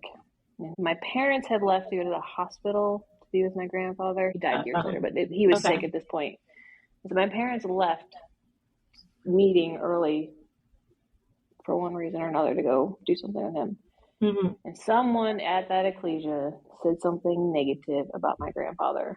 And it is, I think, the only time really that I've stood up. I said something to a brother, right? And I said something to this brother. I was mad. I was like, do not talk about my grandfather that way. Especially now, like when he's like really sick and can't speak up for himself. How dare you? Yep. So I said something, and this particular brother was so angry at me for speaking up and saying something to him. He started going around to literally everyone in our ecclesia and multiple people in other ecclesias to talk about my attitude. Oh, yeah. No, I was wondering if it's spreading rumors or what, or just complaining about you.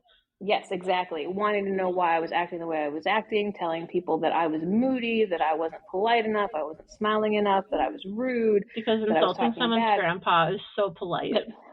Great example you're setting there. He went on and on about what an awful teenager I was. I love that you're being bullied by grown men. This is fantastic icing on the cake of this shit show ecclesia. I'm sorry. So he went around, and that's when it was not me that this started to come out, but that is when it started to come out that, oh, something is actually really wrong with this child. And it's not that she's a moody teenager and her parents aren't raising her right. There is something else wrong. And so because of him and talking about all of this, it started to leak out now more and more that I had been molested and that I had been abused. And so now other ecclesias decided that they needed to do something. So like what? So then I think I was 16, and we went to a gathering in another, I don't remember what state it was. We went to a gathering in another state. Okay. And they had a meeting between me and the man who molested me, my parents, and there was a couple other members of other ecclesias there who were like, recording brethren, right, of other ecclesias. Yeah, like the prominent brothers. And what was the point of this meeting exactly? To have you and your abuser together? To have me confront him. You already sent him the note. It was so traumatizing, Zinnia. So I hate this. The man who molested me would not admit too much. He basically said he was sorry for what I remembered happened. For what you believed happened, for what you might have inferred, for what you felt about the things that you might have imagined, all those things that are not a real apology. Yep. So he said he slipped at one point, and that's what slipped and fell his hand where? Huh? Yeah, exactly. What happened? So I eventually, like in this meeting, right, like feels like I don't know how long it was, but in my mind it was forever long. Yeah. Got to a point where like there is no, like I even at 15, 16, I'm not doing anything. Yeah, what is the point in this, right? Yeah. So there's not even like a psychologist there, there's not a therapist there, there's not a cop there. Why are we rehashing this in front of an audience? What the hell is this purpose of this? He already knows he did something wrong and he stopped. What are you doing besides traumatizing a child? Still a minor. So I was basically like, all right, I'm good. I forgive him. We're good. We're good. Please stop this meeting. Yeah, exactly. I was like, whatever it takes to stop this meeting, I'm out. Yeah. So we were at a hotel, and I hope it's okay to talk about this, but it was so traumatizing to me that we were at a hotel. I went back to the room I was sharing with a bunch of other girls my age, and I decided I was going to kill myself. And that was the very first time I remember being like, I'm going to kill myself. And so I got out what I needed to kill myself. And I was in the process of doing it when the other girls just happened to come back early. Wow. And they were like, what are you doing? They kind of saw, and they were, what are you doing? And I lied and made something up. And that was it. Everyone left it alone. But I say that because I don't think people understand sometimes like how horrific some of their quote unquote fixes to some of these situations really were for me, right? Yeah, their involvement did not help. It escalated your feelings and what was going on with you. Unfortunately, it did not prioritize your well-being throughout this again. So we got done with that gathering, and they made some decisions amongst themselves after I left about how things were going to be handled. Yeah, of course. Why involve you in that?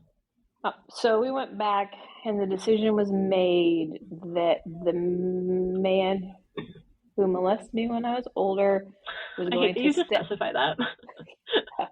that he was going to step aside. So he withdrew fellowship because essentially I needed a break from being around him on Sundays, is what was kind of said. And during this period, I got all kinds of emails and messages about how I needed to forgive and forget.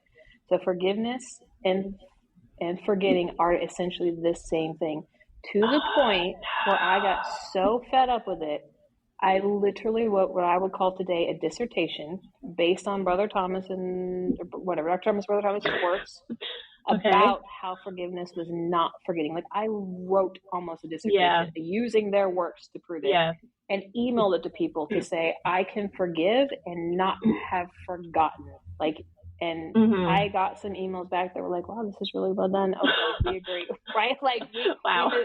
Yeah. We're done harassing you about forcing you to get over your trauma without offering you any resources to do so.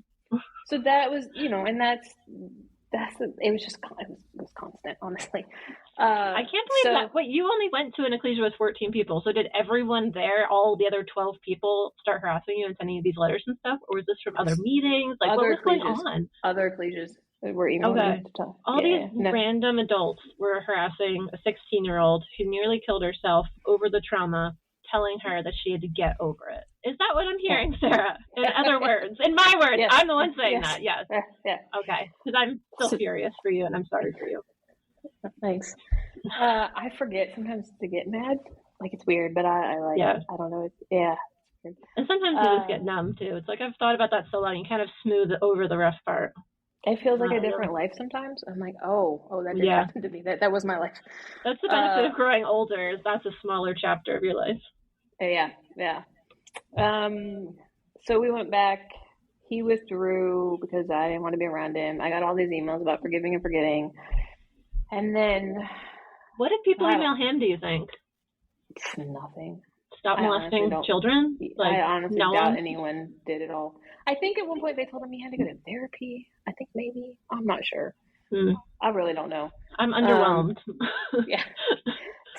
So he withdraws. A couple weeks go by, and then they come to me and they say, "Hey, Sarah." We want him back. Right. Well, yes, exactly. They said, "Oh no, that's all it took, like a month." And they're like, "We've already forgiven and forgotten. Let's bring him back." Well, here's what they told me. They said, Sarah, he has stepped aside right now because of you, because you were upset with him. So they said, all the blame is on you, just to be clear. Yeah. They said, if Christ returns today, they said, he is not breaking bread every Sunday. Breaking bread is a... Oh, fuck this. No. This is breaking bread. Breaking bread with the ecclesia. You're dooming him to an eternity outside the kingdom, basically, by not letting him come to meeting. Is that the argument? It gets better, though, because breaking bread is a requirement. No. So breaking bread is a requirement for salvation. Yes. He is not going. There's a very good chance that he will not be found because he didn't faithful because he's not breaking bread every Sunday because you're upset with him because he molested you again. Not your fault. I hate this. Okay, keep going. I'm sorry. No, but this is the twist. Then they said so. Then also your salvation is at jeopardy. Because you were the reason that your brother is not breaking bread with the ecclesia. So when Christ comes back, not only will he potentially judge your brother and find him unfaithful because he's not in fellowship. If this is the case, if that's how Jesus thinks, he's a jerk. That's not the Jesus I read about who was, protecting children, be as one of these little ones who comes up to me. So not only was his salvation at stake, my own salvation was at stake. I would have said, hell yeah, I want him to not go to the kingdom. You know what? That's what he deserves. Well, and they would have kicked me out.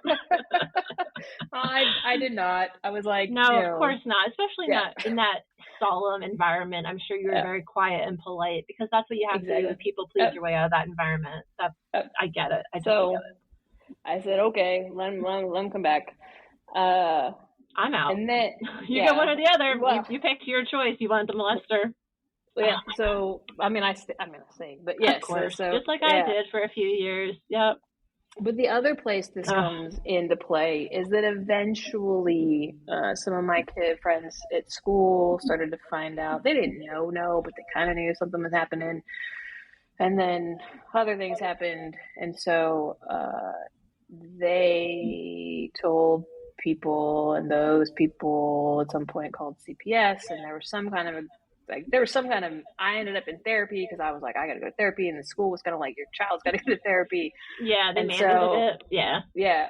But when CPS came to interview me, one of the things that I had been reminded of, because now everyone was kind of like worried, right, that CPS might become involved. So they're training you what to say? Was that what happened? Yes, exactly. And one of the things that I was told was that if this man went to prison, he would not be able to break bread with the ecclesia. Good. And therefore, that would be on me, because Don't care. He would be in prison. Send me to hell. He would be in prison. So not only had I been prepped for CPS, right, but I had also been told things like guilted that you shouldn't. He should not face consequences for his action. Is the thesis to all of these arguments I'm hearing from the adults. There is no reason why he should not be able to attend meeting even though he molested you. There is no reason he should go to prison even though he molested you. That is the subtext of every argument I'm hearing from the adults around you, and I hate it. Yep. Yeah. Thank you. Yeah. So Child Protective Services came. Yep, they did, and they interviewed me. And by this point, I think I was 17 by this point. By this point, it was like old news. Yeah. Yeah, and I was like, dude, you know. And how much drama has this caused you already from this issue? So much stress and drama. Yep, and I'm like petrified to give up his name. I'm just like, you guys got to go away, right? And so, but I was in therapy, thankfully, and I had a guidance counselor in high school who, I swear, this woman saved my life. I love her too. Like, she's amazing. She did not know what was going on, but she knew something was very wrong. And she would, every single day, she would find me and say hello. Some days, if I wanted a hug, she would give me a hug. She would cut out cartoons from the newspaper that reminded her of me. I'm aging myself a little bit. That's okay. I did that too as a kid. I loved cutting those out of the newspaper. She would cut out cartoons from the newspaper that reminded her of me and give them to me. She would, literally, like, if I wanted to just stop in and say hi, she would stop in. I could just stop at any time.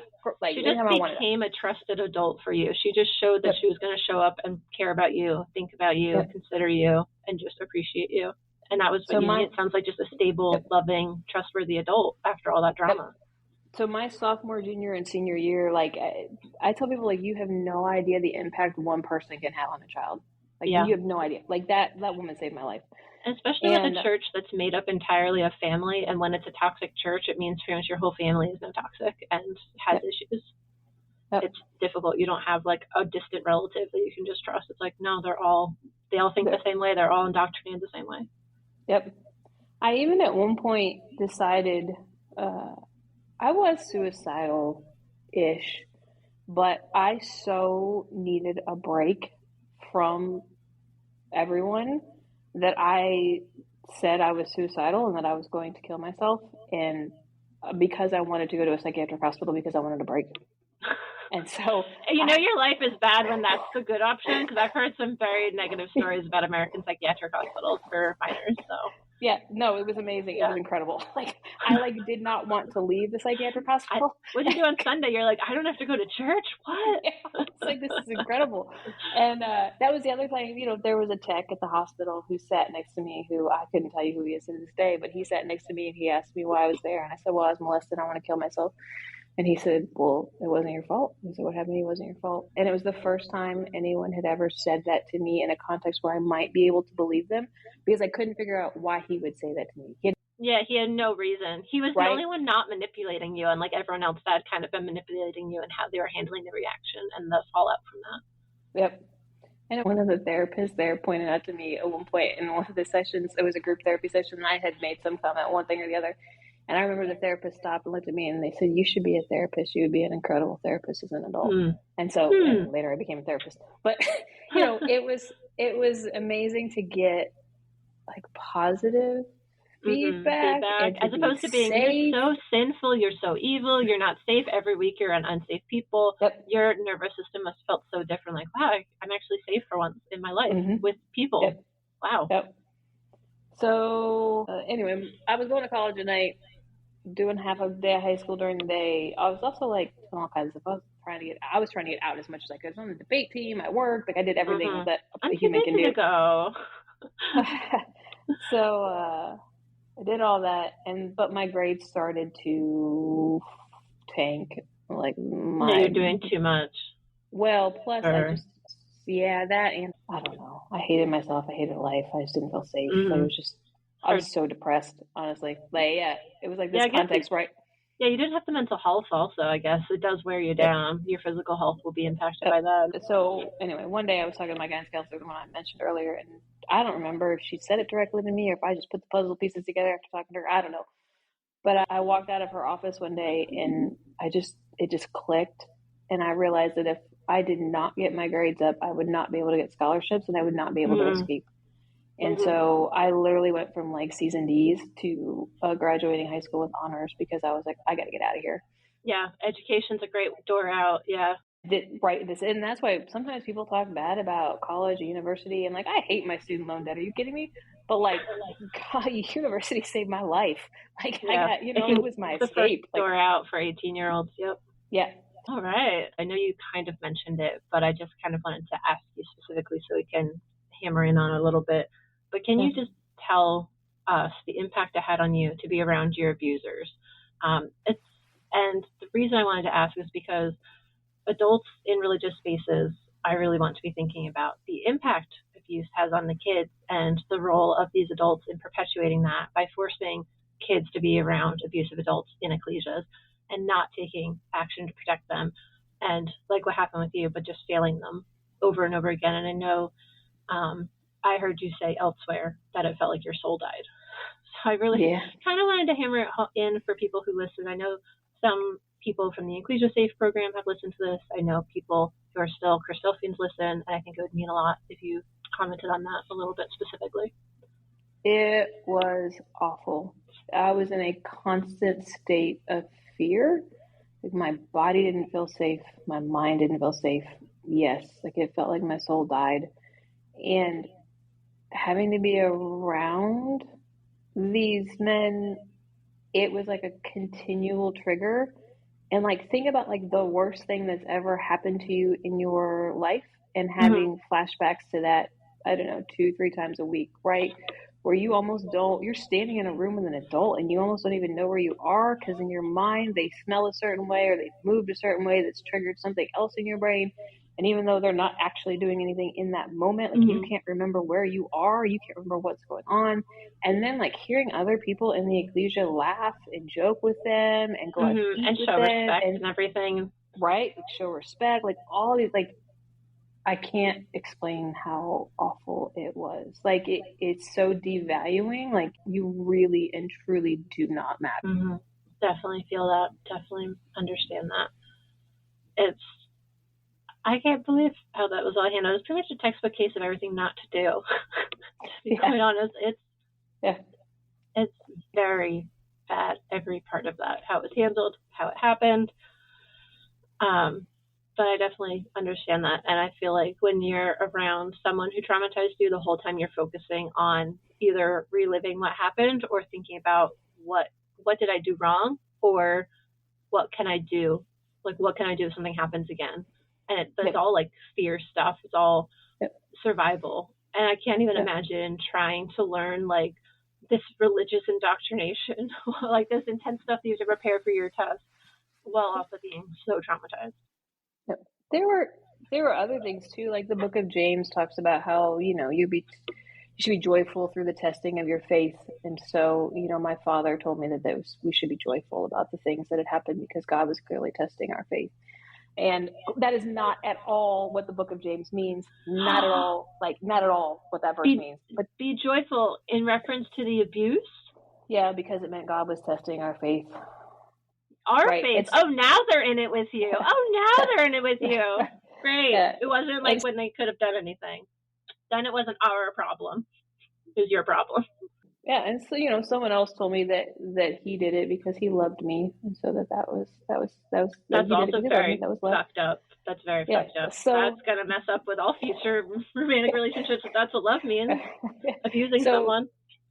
Thankfully, when I heard that, I knew I was like, that's not right, right? Like I just kind of knew. I've seen love in other ways, and that wasn't the textbook way of love. I don't. Yeah.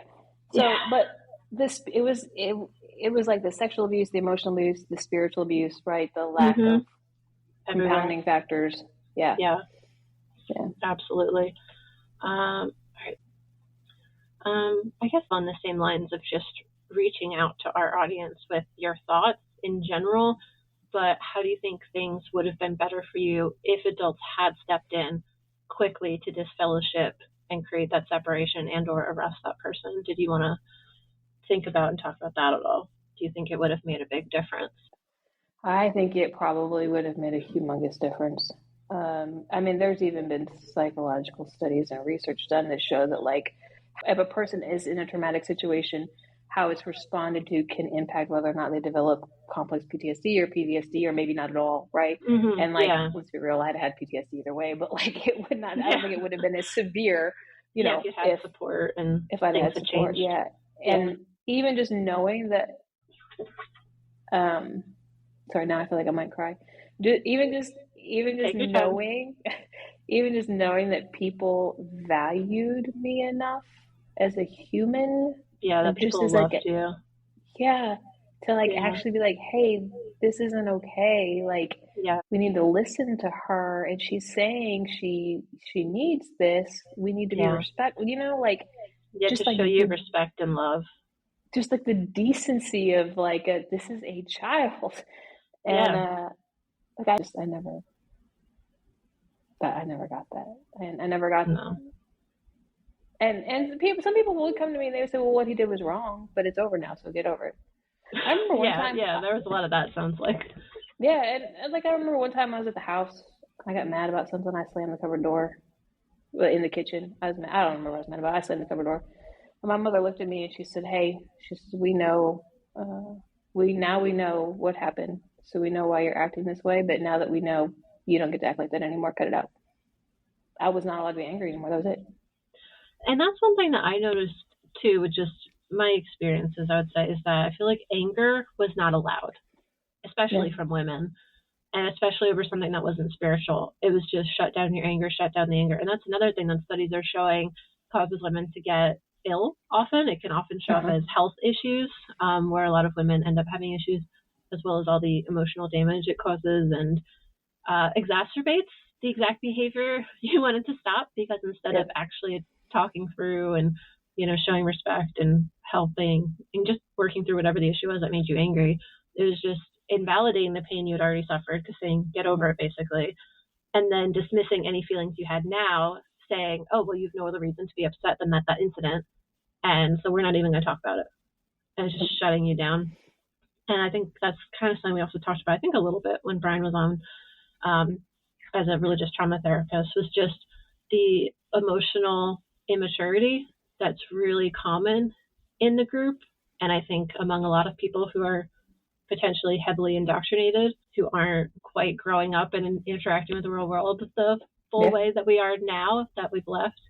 Because I know that, you know, myself and a lot of guests have noticed working on and developing a lot more emotional maturity since we have left, and seeing that no matter how old a lot of people who are that we still know and love in there, a lot of them always show high amounts of emotional immaturity and just aren't growing, and they just aren't handling things. They're handling things the way they believe God wants them to, but just really not in the way that would be beneficial for a mutually loving relationship.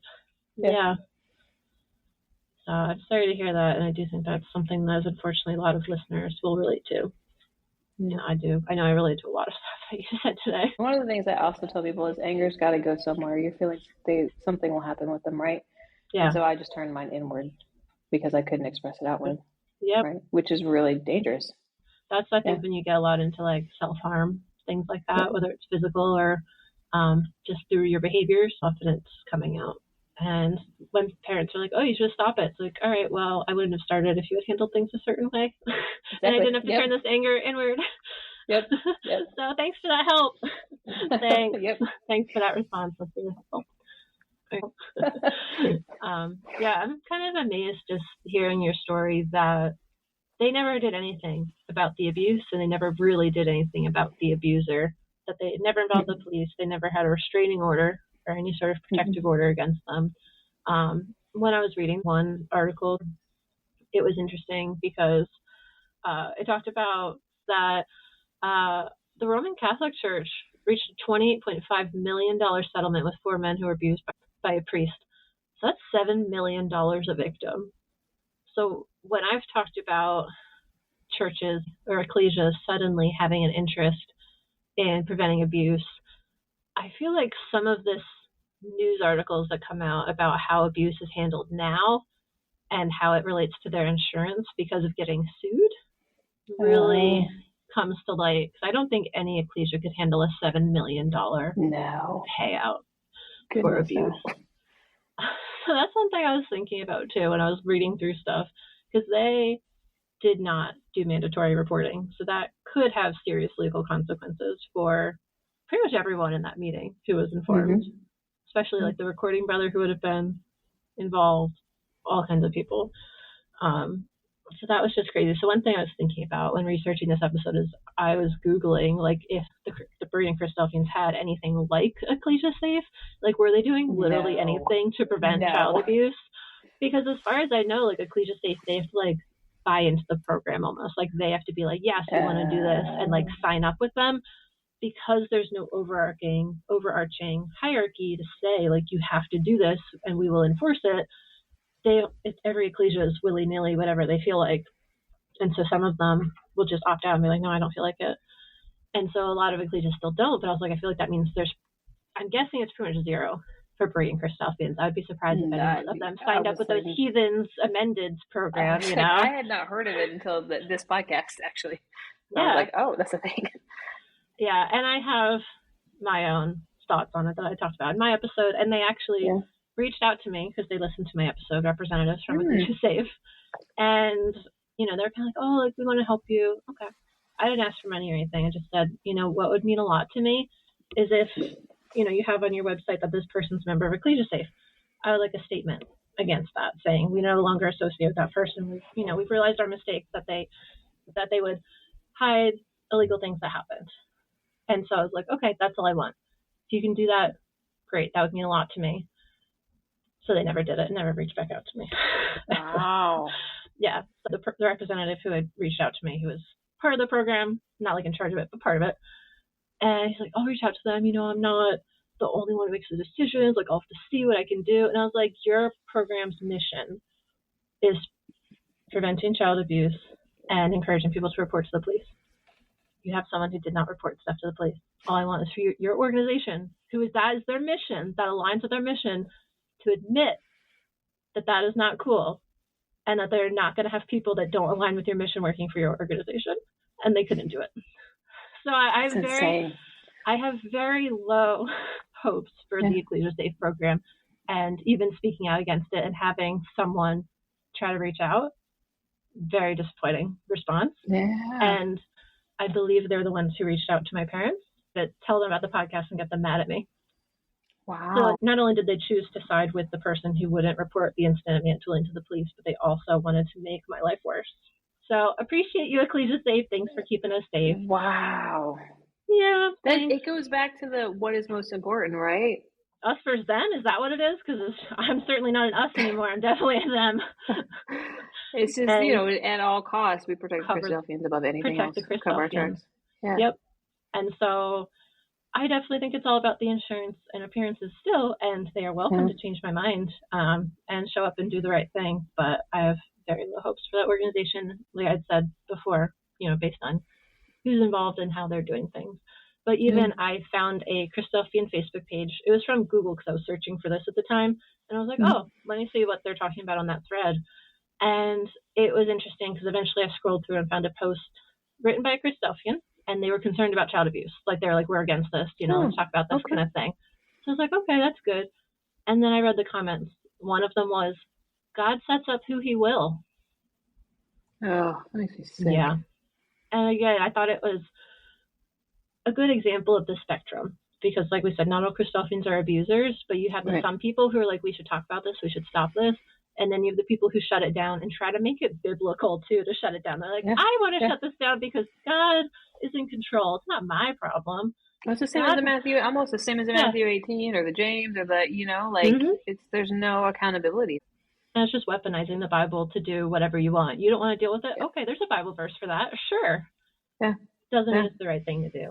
So I thought that was interesting to see the spectrum there. Because, depending on what ecclesia you're in and how the brothers in that ecclesia who have power view it, child abuse could be handled in very many ways. And I really don't think they're talking about it enough. And so far, I've not seen or heard about an ecclesia that had really good prevention in place. Like with all the stuff that I've read about where it's like, anyone who's alone with a kid, which should not be, has background check. And basically you should always have multiple adults around kids. Even if you're like dropping them off, you shouldn't have, one person get out of the car and then you're alone with the other one after that, those kinds of things. Yeah. And like you'd say, especially hotels, huge red flag. Yep. Anytime you're traveling, that should not happen. I also have some statistics. Can I share with you some statistics? Sure. It's not great, but it's eye-opening. Recently, I actually saw an article by CBS News that Germany shut down a website called KidFlix, which is a major platform for distribution of child sexual abuse images. Mm. And the statistics it provided was the number of users that had 1.8 million users to see child abuse images online, just who had signed up and made an account. So I imagine that number would be more for people who weren't willing to put their credit card information in or whatever. But 1.8 million individual accounts. Wow. And I feel like so many people think that there's not a lot of child abuse out there. Like, oh, I wouldn't know anyone who's ever abused. Oh, that could possibly happen here. And then you see statistics like that and you're like, holy crap. And churches are like a free-for-all. Like, they're like, oh, you believe what we believe? Great. Here's all these children. You want to be in charge of them? Awesome. Yep. Like, there's no doors for keeping them out, so they can just kind of freely flow in. Unfortunately, like there's no checks in place. So it's scary to see they're out there, and churches unfortunately are an access point. The other thing that I'll bring up, which fortunately it doesn't sound like was the case for you, but in The Atlantic, they did an article and they had unpublished research from the UK Biobank, it said, which was like anonymous research. 1 in every 7,000 participants was born to parents who were first-degree relatives, meaning they were either siblings or a parent or child, which presumably those cases would pretty much all be child abuse. And even with that, they said that's 1 in every 7,000, but think that every case of incest does not cause a pregnancy. And that was just using pregnancies for data. So they presumed that the prevalence of incest, between a parent and, molesting their child or a sibling molesting their sibling would be even higher. So those are other circumstances where people should be aware that child abuse happens. Yeah. And that certainly religious organizations with random adults coming around children should probably try to reduce the chance of children being sexually abused. Well, they always teach about stranger danger, right? And people don't realize this most of the time is not a stranger. Most of the time it's someone, somebody somebody you're close to, or someone in the family. Yep, that's most of the time. And that's how they get close to them anyways to do it. I don't know if you want to answer, but do you feel that the Christadelphian culture environment you were raised in impacted you later with relationships that you had, susceptibility to controlling groups, or like other issues? 10,000%. Yeah. Yes. It's done a few things. I tend to sometimes give my power away to other people. Not necessarily romantic relationships, but in coaching situations or where I forget sometimes that I know what's best for my life and that it's okay to say no, and that, the group think is not always the right think. And then, I often get in trouble as I start asking questions, right? And I start, wait a minute, I don't, this doesn't fit.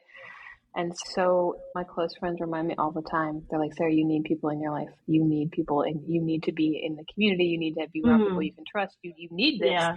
It's healing for you too. It's good for you. Yeah, it's good and I tend to be real skittish, like really skittish, because I'm like, I don't know, right? And my fiance once compared me to a feral cat, so that's okay. He's like, I just had to lure you in with food, and I'm like, I promise you'll be safe. And I was like, yeah, that's actually a fair point. It's like, it feels like a double-edged sword, right? Where I'm like terrified to trust community, I'm terrified to trust people, but also sometimes I accidentally subconsciously end up giving my power away to him anyway, because, I'm like, well, surely you know better than I do for my own life. Right. And so I've had to learn and grow in that particular area. Yeah. Okay. Yeah, it's interesting to hear the impact it's still having on you, but it sounds like it's good that you're aware of it. So it's something you can kind of continue to process and think about and make changes with. Let's move into what led you to leaving the Christadelphians. So I was 18. I convinced my parents to let me go to college in Texas because it was close to one of the biggest Berean ecclesias. There you go. And thank God, I am fairly intelligent. I mean, I'm not the smartest. I'm not the smartest person in the world, but I'm fairly intelligent. It saved me to be creative and intelligent in a couple different ways. Yeah. And my dad was pro-college. He actually got in trouble from some other Christadelphians who did not think he should be pro-college, but he was pro-college. Especially for a woman or for anyone? Well, for anyone, but especially for a woman. But he was very much pro-college for me, thankfully. And so that's how I got out. Well, that's how I got out of Ohio. Yeah. So I was like, hey, there's this bigger ecclesia. I'll be an hour from them. I go to this. It was actually a Baptist college. I was like, I'll go to this Baptist college. And so I did that. And that was when things started getting even weirder, because I was around all these Baptist kids. And they were like, that's kind of when it started to be like, what you believe is really weird, right? And like, I'm in a college full of people who are like Christians and Baptists. And yeah, they're talking about religion more. Yeah, it was constantly coming up where I had to take an Old Testament class and a New Testament class. And in fact, my New Testament professor almost failed me because I disagreed with a lot of what he taught. And so he told me that he kept failing me because I wouldn't answer right. And he finally told me it didn't matter what I believed. I had to answer according to what he said and what the textbook said. So what I started doing, I would write on the test, I would say, this is your answer.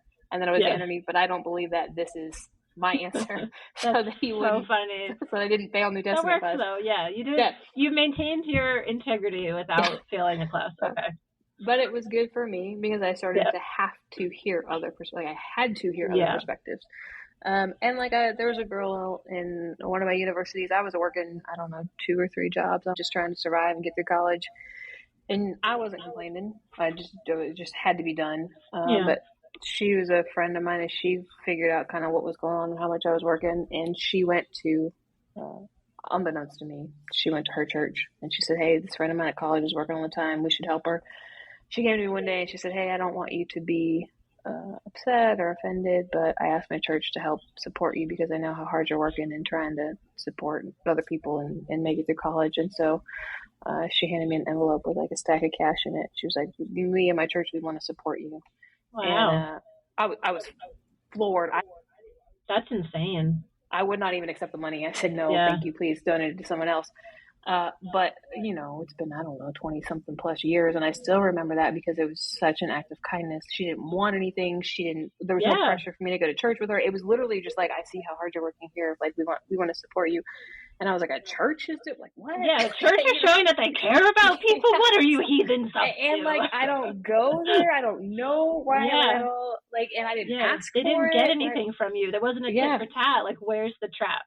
Yeah, exactly. And that's exactly what I thought. But anyway, she's one of the most loving, amazing humans on the face of the earth. Clearly, but So I started having experiences like that. And then seeing kindness from people who you were taught to see as other and bad. Yep, exactly. And then God would rather love the molester in your church than that woman with her heart of gold, who is the most generous, kind person you had met pretty much at that point, it sounds like. God would have picked the molester over him. That's what the Christadelphians would have said. Yep. And so as I started having more and more healthy experiences, I started making more and more friends and started getting closer to people. And I was also in school to be a counselor. And so that was the other thing that was a huge deal to the Bereans. They were very upset with me at first for going to school to be a counselor. And I had to talk to multiple people about how, how I could be a counselor and, not. Yeah, and still be a good Berean. Yes. So anyway, I was in the master's program then by that point. And so now I'm learning more and more, about trauma and psychology. I imagine, the psychology, that must have been mind-blowing. Yeah, it's like there's all these things. I'm like, oh my goodness. Yeah. And so, but I'm still every Sunday going to the ecclesia. I'm still a Berean, still doing my thing. Yeah. And then I was in the master's program and I was renting this house with a bunch of other women. And I walked in one day and they were all sitting at the dining room table, and I walked in the house And they're all sitting together. I'm pretty sure they're about to do sake bombs, if I'm being honest. They were all sitting at this dining room table, drinking. And I walk in and I looked and it just clicked. One of my friends was an atheist. I had one who was an agnostic. I had a couple who were Christian, one who was Jewish, and one who was super like woo-woo spiritual. And yeah, they're all sitting at this table and it just clicked. I thought, when we talk about religion, they all disagree with each other. But the one thing they all agree on is that what I believe is nuts. And I was like, how can all these people and all these different religions, different backgrounds, they all disagree with each other, but they're all like, what? When I start talking, they like, And look at how even just that they're all getting along together, and the fact that was never modeled with the Christadelphians. It was always, you can't associate with them, they're bad, blah, blah, blah. And it's always like this distance. They're always creating distance with others. Whereas they're like, I don't care what you believe. Like, you're a good person. Like, what? Yeah, we just want to hang out with you. Yeah. Yeah, it's just you're a person. It's not defined by certain things like that. And then I also had started to develop some closer friendships and started to talk a little bit about some of the abuse and some of what I had been through. And my friends were like, that is not normal. That is not at all okay or normal, right? No. And I was like, oh. And then I'm in my 20s, I'm in college, I'm not drinking on the weekends. And so I'm driving Sunday, I'm not drinking, going to the clubs Friday nights, Saturday nights. And then getting up Sunday morning and driving an hour to the ecclesia to have meeting, and I'm hungover, right? So, like, trying to sit through meetings. I don't think you'd be the first to go to meeting hungover, though. So eventually it was just like, I can't do this anymore. So, and they're going out on Sundays having brunch, right? Like, and I'm like, that sounds way better. I want French toast. Come on. Sunday brunch with my friends, right? And so, very slowly, I stopped attending as often. And then they had a meeting. Of course they did, right? So then, was it a secret meeting or were you invited? That was a secret meeting, which is fine. I mean, that's what they did. I mean, it's not mine, but it's what they did. And so I don't think they had a secret meeting for me. No? Well, I showed up one Sunday for meeting, and some of the arranging brethren, recording brother and the arranging brother sat down and talked to me and told me I needed to start showing up, and they were concerned about my faith. And about your spiritual welfare. Yeah, and so I don't like that I did this, but, I just smiled through it. Of course, I'm not having any doubts. Like, no, of course, I'm just busy with college and work, which is also true. Yeah, also true. Right, yeah. And that, of course, I would get my act together and start coming regularly or whatever. And I went home. And they were very loving in how they did it. They weren't mean. They were they're doing concerned. What they're supposed to do. Any ecclesia really would have done that. And if anything, at least they talk to you to your face, which is not always common. Not always how it goes. So I went home then and, of course, I had to write a letter. And so I wrote my letter saying that I was withdrawing from fellowship and then mailed it. And then, of course, they had to have another meeting. And I don't know if they read it, but they announced that they had to then, of course, disfellowship me. Like, I can't leave on my own. So they were one of the ecclesias that did that. I've heard of that happening to people where they're like, you can't leave us. We're leaving you. Exactly. Yeah. You cannot leave. Like, they have to disfellowship you. Yeah. So I wrote my letter, and then they disfellowshipped me and announced that they had disfellowshipped me. So that was right after you told them you were going to get your act together? Yeah. Okay, that's a win. The same week, because I'm sitting there as they're talking to me, and I'm like, I can't. I can't. But I also did not want to have this like drawn log. I was like, I'm out. But I didn't want to. It was honestly kind of just the same conversation from years ago when I was like, oh, there's no point in this, right? Like, okay, I hear you. Thank you for loving me. I'm out. It's kind of funny, though, how they're like, this is what's going to help her. We're going to keep attendance records showing whether she comes or not, and then remind her that she's failing to meet our standards and expect her to put more effort in, not realizing that they're taking the trash out by being like, we're going to continue to be a pain in your butt unless you decide to leave. And that was like my final straw. I was like, I can't do this anymore. Yeah, what did they really give you all those years? I mean, they gave you abusers constantly. They gave you drama constantly, stress constantly. You weren't really losing a lot, even though it was a different ecclesia. I'll give you that. Still was just adding more stress. It was a 2-hour drive, it sounds like, plus the services are like 2-3 hours. That's half your day when you're already a working college student trying to do school, classes, homework and working. They really thought you were going to pick that? Yep. Barely. Yeah. But I did not. Good for you. They disfellowshipped me, and then that led to a whole bunch of drama with my family. Oh, well, I'm sure your parents weren't happy about that. No. And it wasn't just my parents. I mean, I've got a lot of aunts and uncles and cousins and all sorts of stuff. And I'm sure they thought college drew you away. That evil, sinful world was just so enticing. You fell away. You know? And I actually got letters. Again. I got They letters. loved you, Sarah. They were ready to keep you in the fold. Well, this is the thing I hear all the time is how much they loved me. They loved because you. Right? I hear that often. It would have been great if they had showed you. You know, that would be my response. Would have helped if you had showed me all those years how much you loved me by doing things about it. I got letters from people about how I shouldn't be leaving because of the abuse that happened and how. Oh yeah, jumping to the conclusion there. That's why.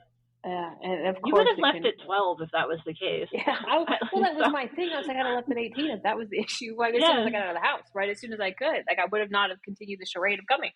Yeah, but I actually thought you guys had the truth, and it wasn't until I don't know. It just started to not make sense, you know. And it just doesn't. I think having the distance helps because then it just less and less of it. The cliches make sense to you, and you just can't accept it as much when you're used to being around people that use facts and common sense and logic. You're like, I'm used to this world.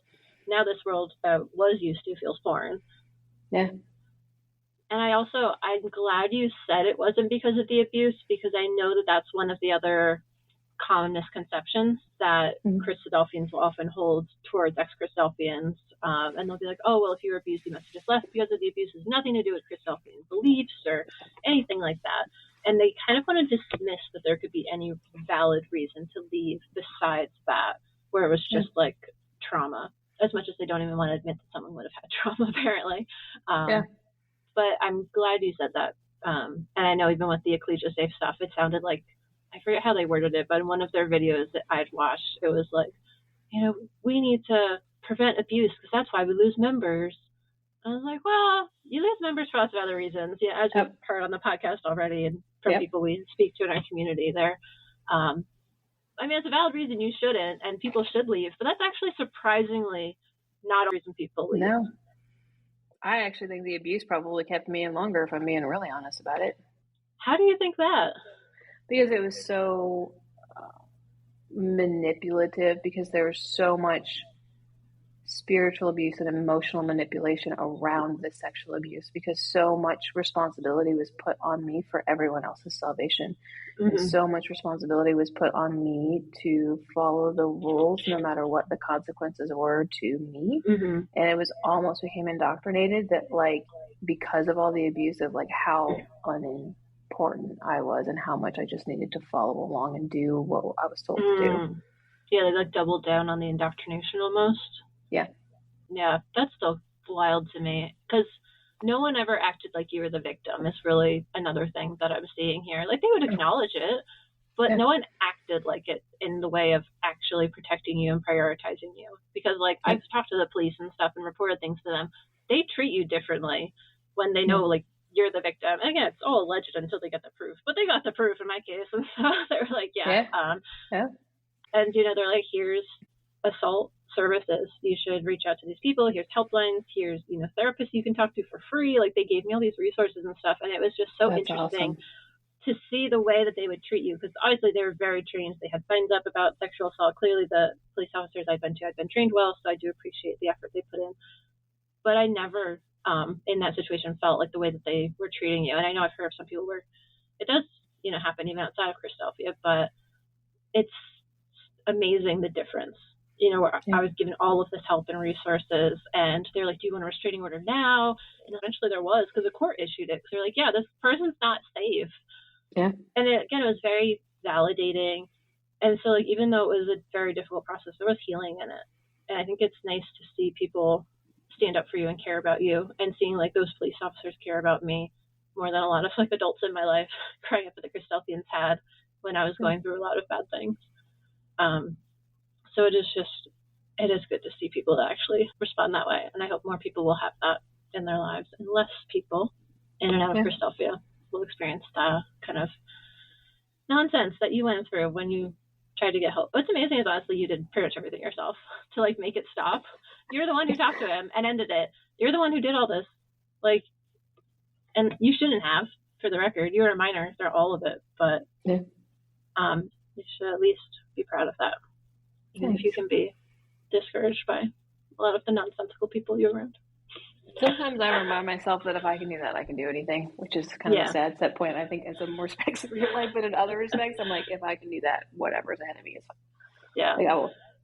Yeah. And so just to loop back to where we were, it was really, life was catching up with you. You were just kind of losing your interest in it. Knowledge-wise, it wasn't making as much sense, you had said. So you were just kind of fading away, not attending. They realized it, and then you just disfellowship. So it sounds like it was kind of falling away, and then you just cut the cord. Kind of quick at the end for leaving. Yep.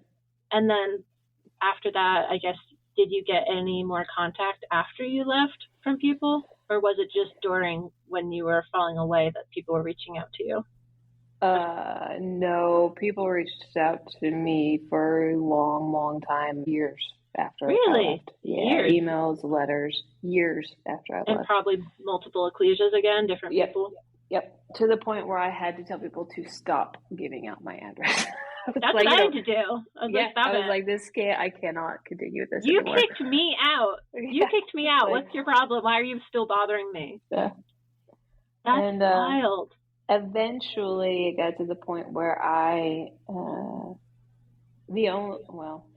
I got to the point where I completely cut off contact with my parents and most of not all, but a lot of my relatives. But I mean, I like literally blocked my parents' phone number. And I didn't have contact with them for several years. I had just kind of accepted that was it. That like I might have I have contact with my sibling, and I might have contact with a couple cousins.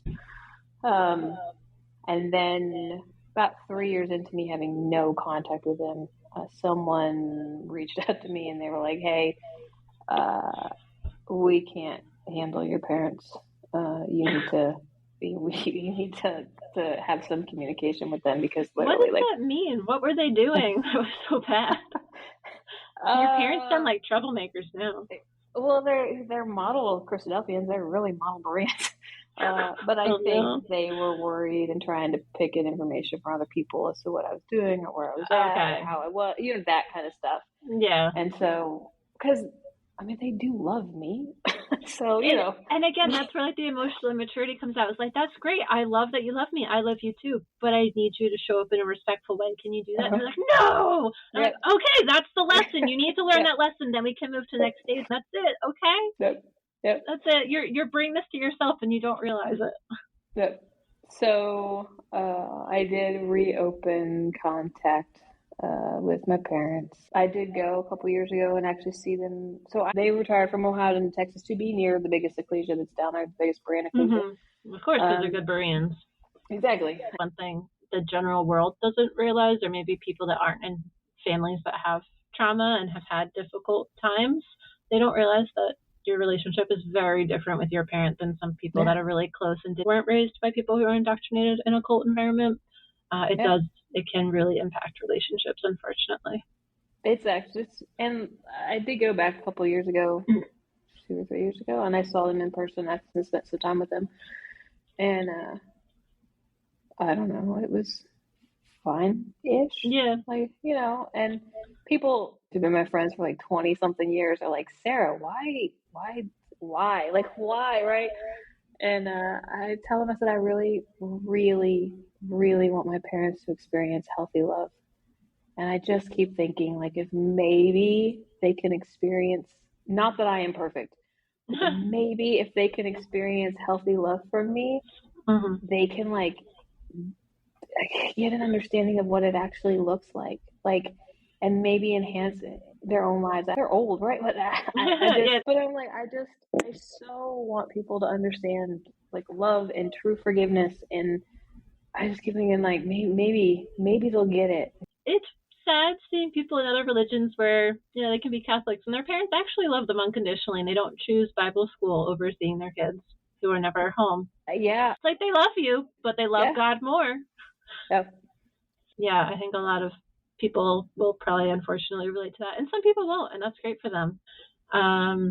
So it sounds like you were able to leave without a lot of fear, which is nice because some people have a lot, and so far it hasn't come up. So I'm curious, did you feel like the end times fear or anything? Yes, I did have a lot of fear. In fact, I had horrific nightmares when I left. I thought Christ was going to come back and damn me and that I was going to be judged.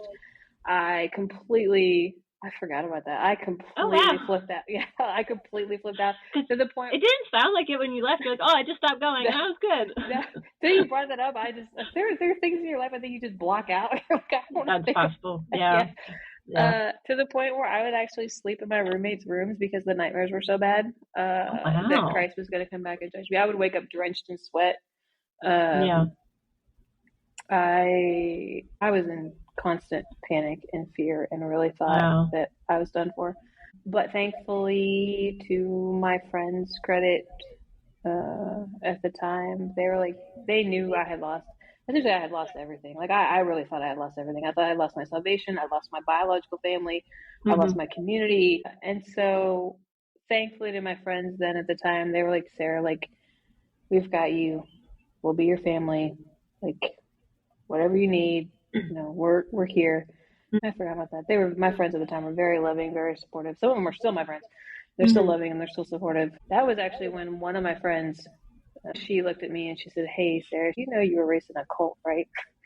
And, I was so conditioned to argue against it that I went to argue.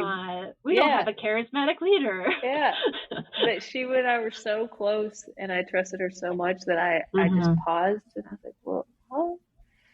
And so we talked about it and I was like, I don't know, but I'll think about this, right? But I thought, this is wild, but I was in my 20s and I thought God was going to cut my tongue out if I called it a cult. Like, I just had all these things in my head that like God hated me and be wrathful to me if I spoke bad about the Christadelphians, or if I spoke bad about the Bereans or my family or my parents. And so, it was really my friends that got me through it.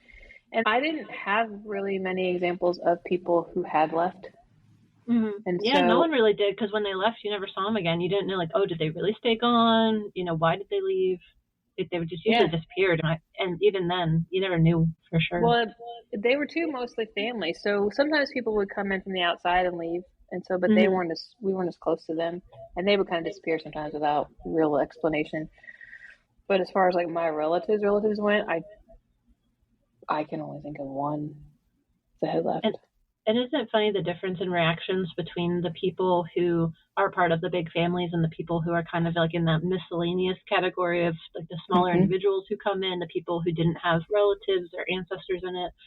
I'm guessing they weren't chased down and sent tons of letters by tons of people. Yeah. So sometimes even having more of your family in it makes it harder to leave. Yeah. I had to remind myself constantly during that time period of my life that even though it felt like I was losing everything, I had to have hope and believe that there was something on the other side.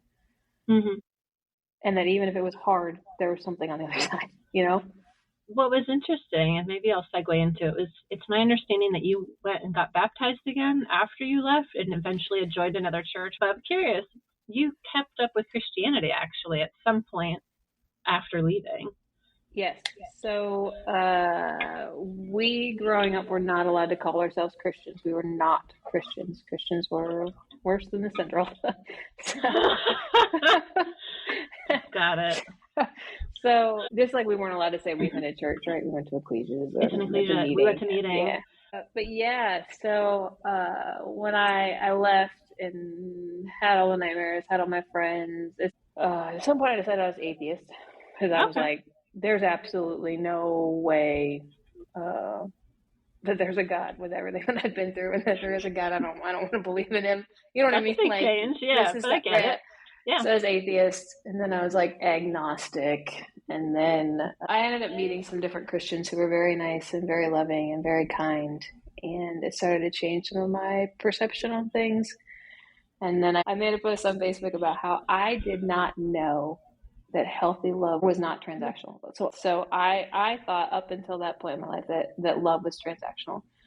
And I would often ask my friends if they still love me. Like pretty frequently, I would say, do you still love me? And my friends would be like, yes. Because you had to earn it. That's what you thought. You're like, I need to earn it today. So often they would be like, Sarah, why do you ask us that? Of course we do. But like I had to convince Jesus to love me, then I must have to convince everyone to love me, right? Including my friends.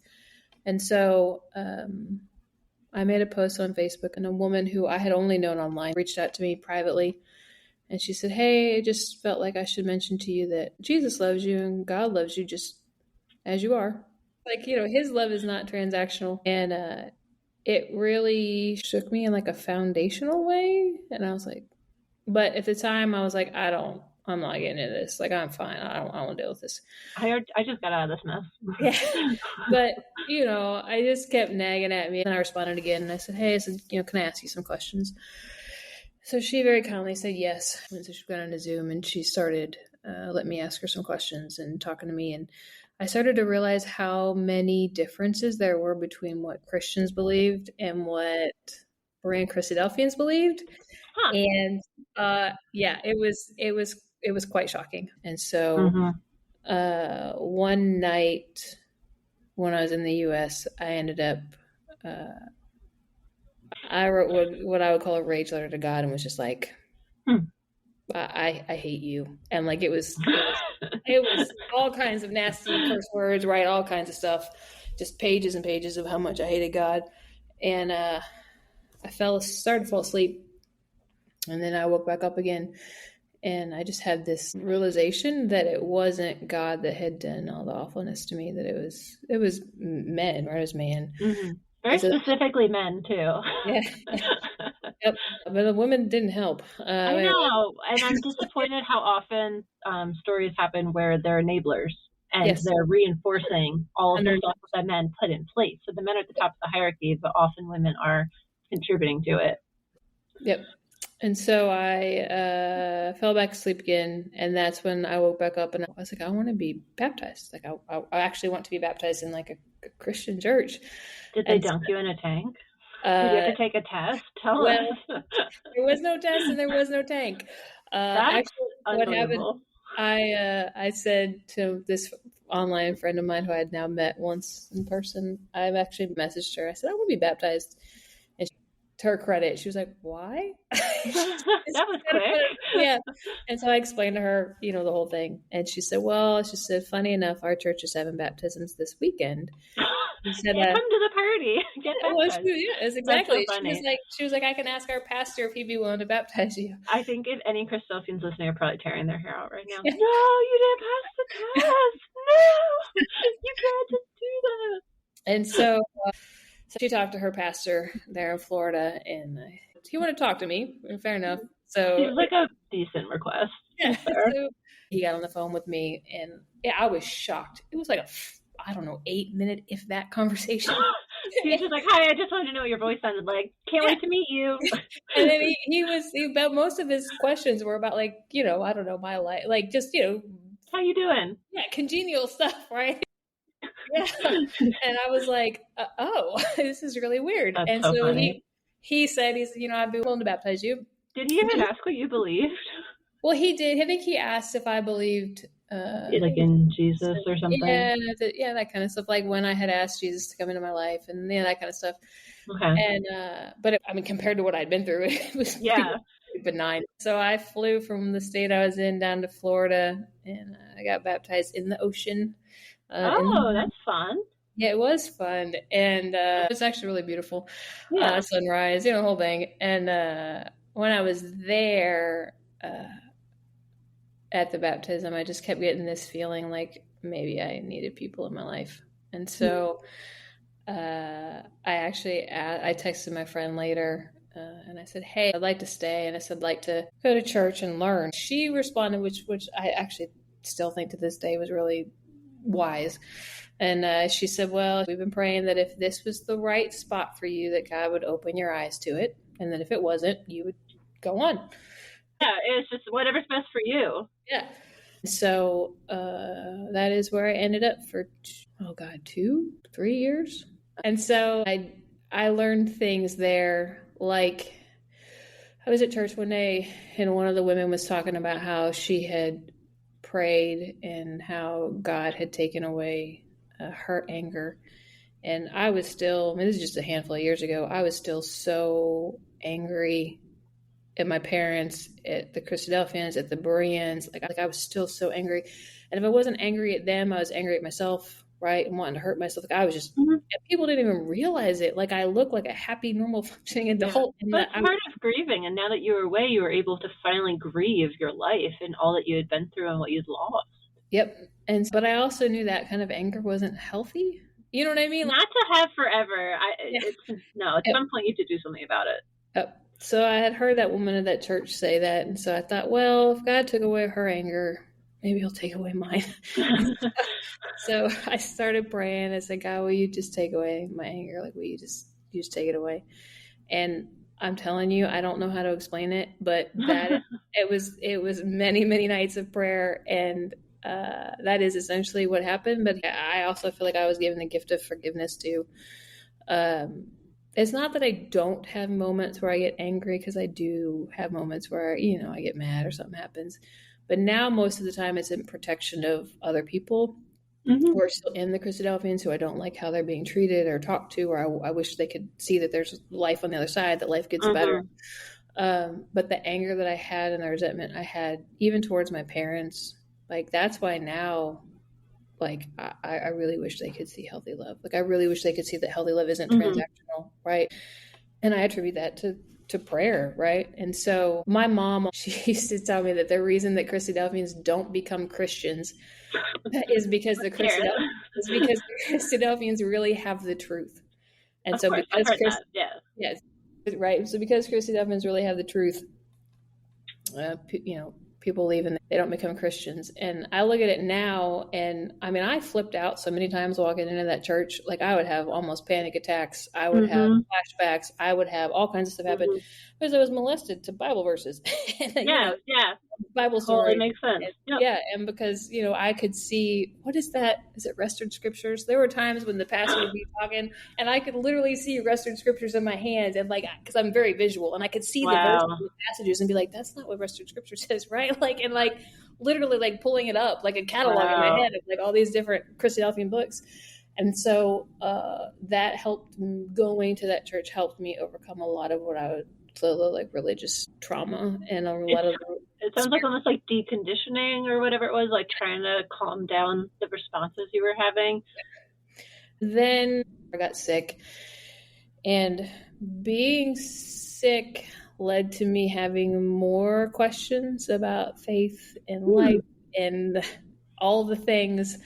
And so I started to ask why, if I had so much love for my parents, if God had given me this love for them, and even for the men who molested me, really, they're all dead now, but me really wishing that they had a better life themselves, right? Yeah, because I mean, they don't sound like healthy, happy people either. Yep. And so I started having these questions where I was like, I don't understand why God would send them to hell if I have this kind of love for them, because I don't love them more than God does. Yeah, so, you were saying that you've kind of forgiven and started feeling that. And so I started asking some questions about hell. And, with being raised Berean, I have done the Bible marking about hell, and I have done, I've done all this. Yeah. And so that led to some issues with the church, I think. And then I'm so glad you're asking questions. So I think that's good that you weren't going back into being told what to believe and to be quiet anymore. I think that's healthy, even if it wasn't necessarily keeping you comfortable. And then everything that legitimately, if it could go wrong, was just going wrong in my life. Sometimes we have those chapters. Yep. And so it led me to be a very unhappy person. I also got to a point where, I have learned from my childhood that when things go wrong, you withdraw. If you don't have anything to give, you withdraw into yourself. And so that is what I started to do. Yeah, people only want to see the nice smiling version of you anyways. Yep, so that's exactly. I just thought people complained every time you were quote unquote moody. Yep, exactly. Yeah. And so someone said to me once, and it kind of stuck in my brain a little bit, they said, Sarah, Jesus can be a way to love. That does not mean he has to be the only way to love. Mm-hmm. And so just like I know Christadelphians who are listening to this are flipping out, like Christians who are flipping out too, right? Like just upsetting everybody across the board. And you have to live with not making everybody happy. Yeah. And so I think that has just led to more and more questions for me. And so when people ask me like, well, how do I forgive, or how do I let go of anger, or how do I always say you have to ask Jesus, like, God, I don't know. I can't, that's nothing anybody can give you. Mm-hmm. But I also don't think the church has everything right. And I have a lot of questions and a lot of issues with the church in general as well. So you'll continue to grow and see where things go.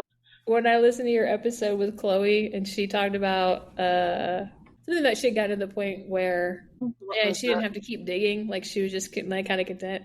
I was like, oh no, I am so not to that point. I question all the time. I always want to know, like I'm always reading, I'm always studying all kinds of different books, all kinds of different faiths. Like I am just endless. Wow. Yeah. Oh, I do remember that Chloe wanted like an answer, so she kept searching and searching for a while, and it was just like stressing her out. Like it wasn't necessarily good. Yeah. And I think a lot of times people feel the need, especially right after leaving, where they feel like they have to explain themselves and be like, oh, well, I'm not Christadelphian because now I'm XYZ. And so I think they want another answer quickly. And usually it's a lot messier than that, especially when you're kind of behind everyone else in the sense of not having been exposed to as many different ideas. So you're kind of catching up to all of these different things, as well as wading through how you feel about it, as well as unpacking what you had already learned, which you're still kind of carting around with you and having to process too. You know, I feel like the history research stuff I really enjoy for helping me unpack who the people were and the influence they have on me. But I think for a lot of people, they also have to unpack a lot of the other stuff, you know, the doctrines or how it affected them and all kinds of stuff. It makes it harder to figure out what you believe when you have to be like, well, what don't I believe too? Yep, exactly. Yep. What do I do? What don't I believe? Yep, where am I at? All right, so interesting. You're one of the few who stayed in the realm of Christianity. Yep. It's funny how everyone ends up in completely different places. I don't think we'll have another spiritualist kind of leaning person on, but I wouldn't mind if we did. Yeah. You do believe in ghosts, am I correct? 10,000%. So this is I want ghost stories. This is the other thing that gets to be somewhat controversial sometimes in my life. I have actually had to be selective as to who I tell this to. But here we go. So I do 100% see dead people, and to the point where like I don't even like calling them dead people because clearly they're not staying dead. So I was like, I don't know. But people ask me about it, and they look kind of fuzzy. It's like when your TV is kind of fuzzy, and so like I know they're not really there, but that they're kind of there. And in fact, I've met a handful of people who have had near-death experiences. Okay. And every time I meet someone who's had a near-death experience and I don't know it, when I meet them, I don't like the way they look. And it took me meeting 3 or 4 different people before I figured out that the common reason I don't like the way they look is because they're not as fuzzy as dead people, but they're not as vivid as real people. And I literally can't place why they look funny. And so once I figured that out, so wild. Once I figured it out, I was like, oh, it's because. And so then I was talking to someone else about this, right, and kind of explaining it to him. I said, I don't get it. And this woman looked at me and she said, well, Sarah, she said, when you die, your soul leaves your body. And she said, but people that have had a near-death experience, their souls come back into their body. And she's like, but I would hypothesize probably not all of the way, which is why they're more spiritually connected. And so she was like, that's why they look different to you. She's like, it actually makes sense why they look different to you. And then she was like, and when you see people who are deceased, of course, they're really fuzzy, right? They're not completely in focus because they're dead. She was like, it's the whole physical part. She's like, it's like a continuum. And I was like, oh, that makes so much sense. Like, thank you. I don't feel as crazy now. But sometimes I tell people it's like you blink and like you can see them, and then you can like blink and like not see them. But I have had a lot of times in my life where I was like, I must be crazy, right? Like there's got to be something. Oh, you're gifted. And so, but so many times I won't say anything when I see them. There's no point. Like, I was wondering if you talk to them or if they wanted something. Well, like sometimes they'll talk to me and they do want something like specific, which is fine. I've actually had them talk to me in like a foreign language, and I've had to explain to them I didn't understand what they're like. I literally didn't understand what they were saying to me. And so then they started showing me objects, and then from the objects, but the objects were so antiquated, old, like they're so old. Yeah. I was like, I still don't really understand, right? And then eventually I was able to piece together what they were trying to tell me, and then I was like, oh, okay, thanks.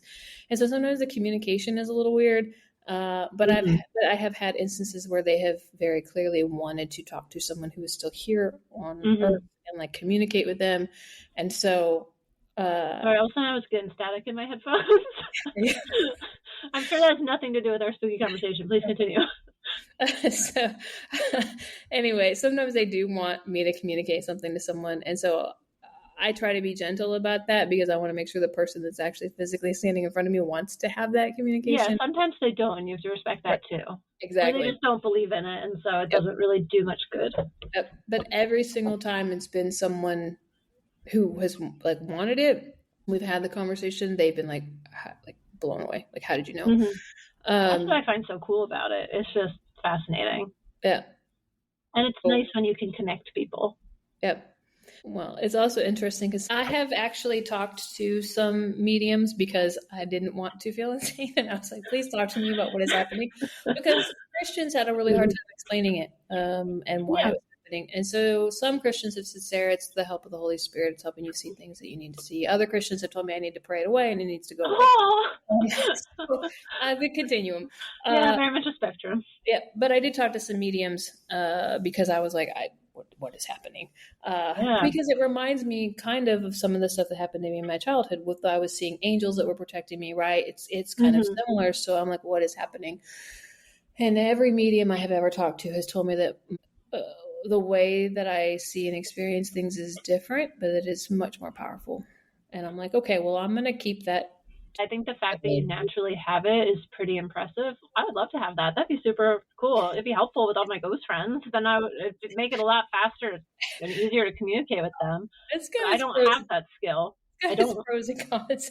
Sometimes you don't want dead people around, and I respect that too. Yeah, it's. I have learned that I can ask them to go away, and they will, and so that's fine too. Like if I'm generally communicating is very good, and that is how it usually goes. I had one stubborn man who was not going away. I was like, you need to get out and stop interrupting.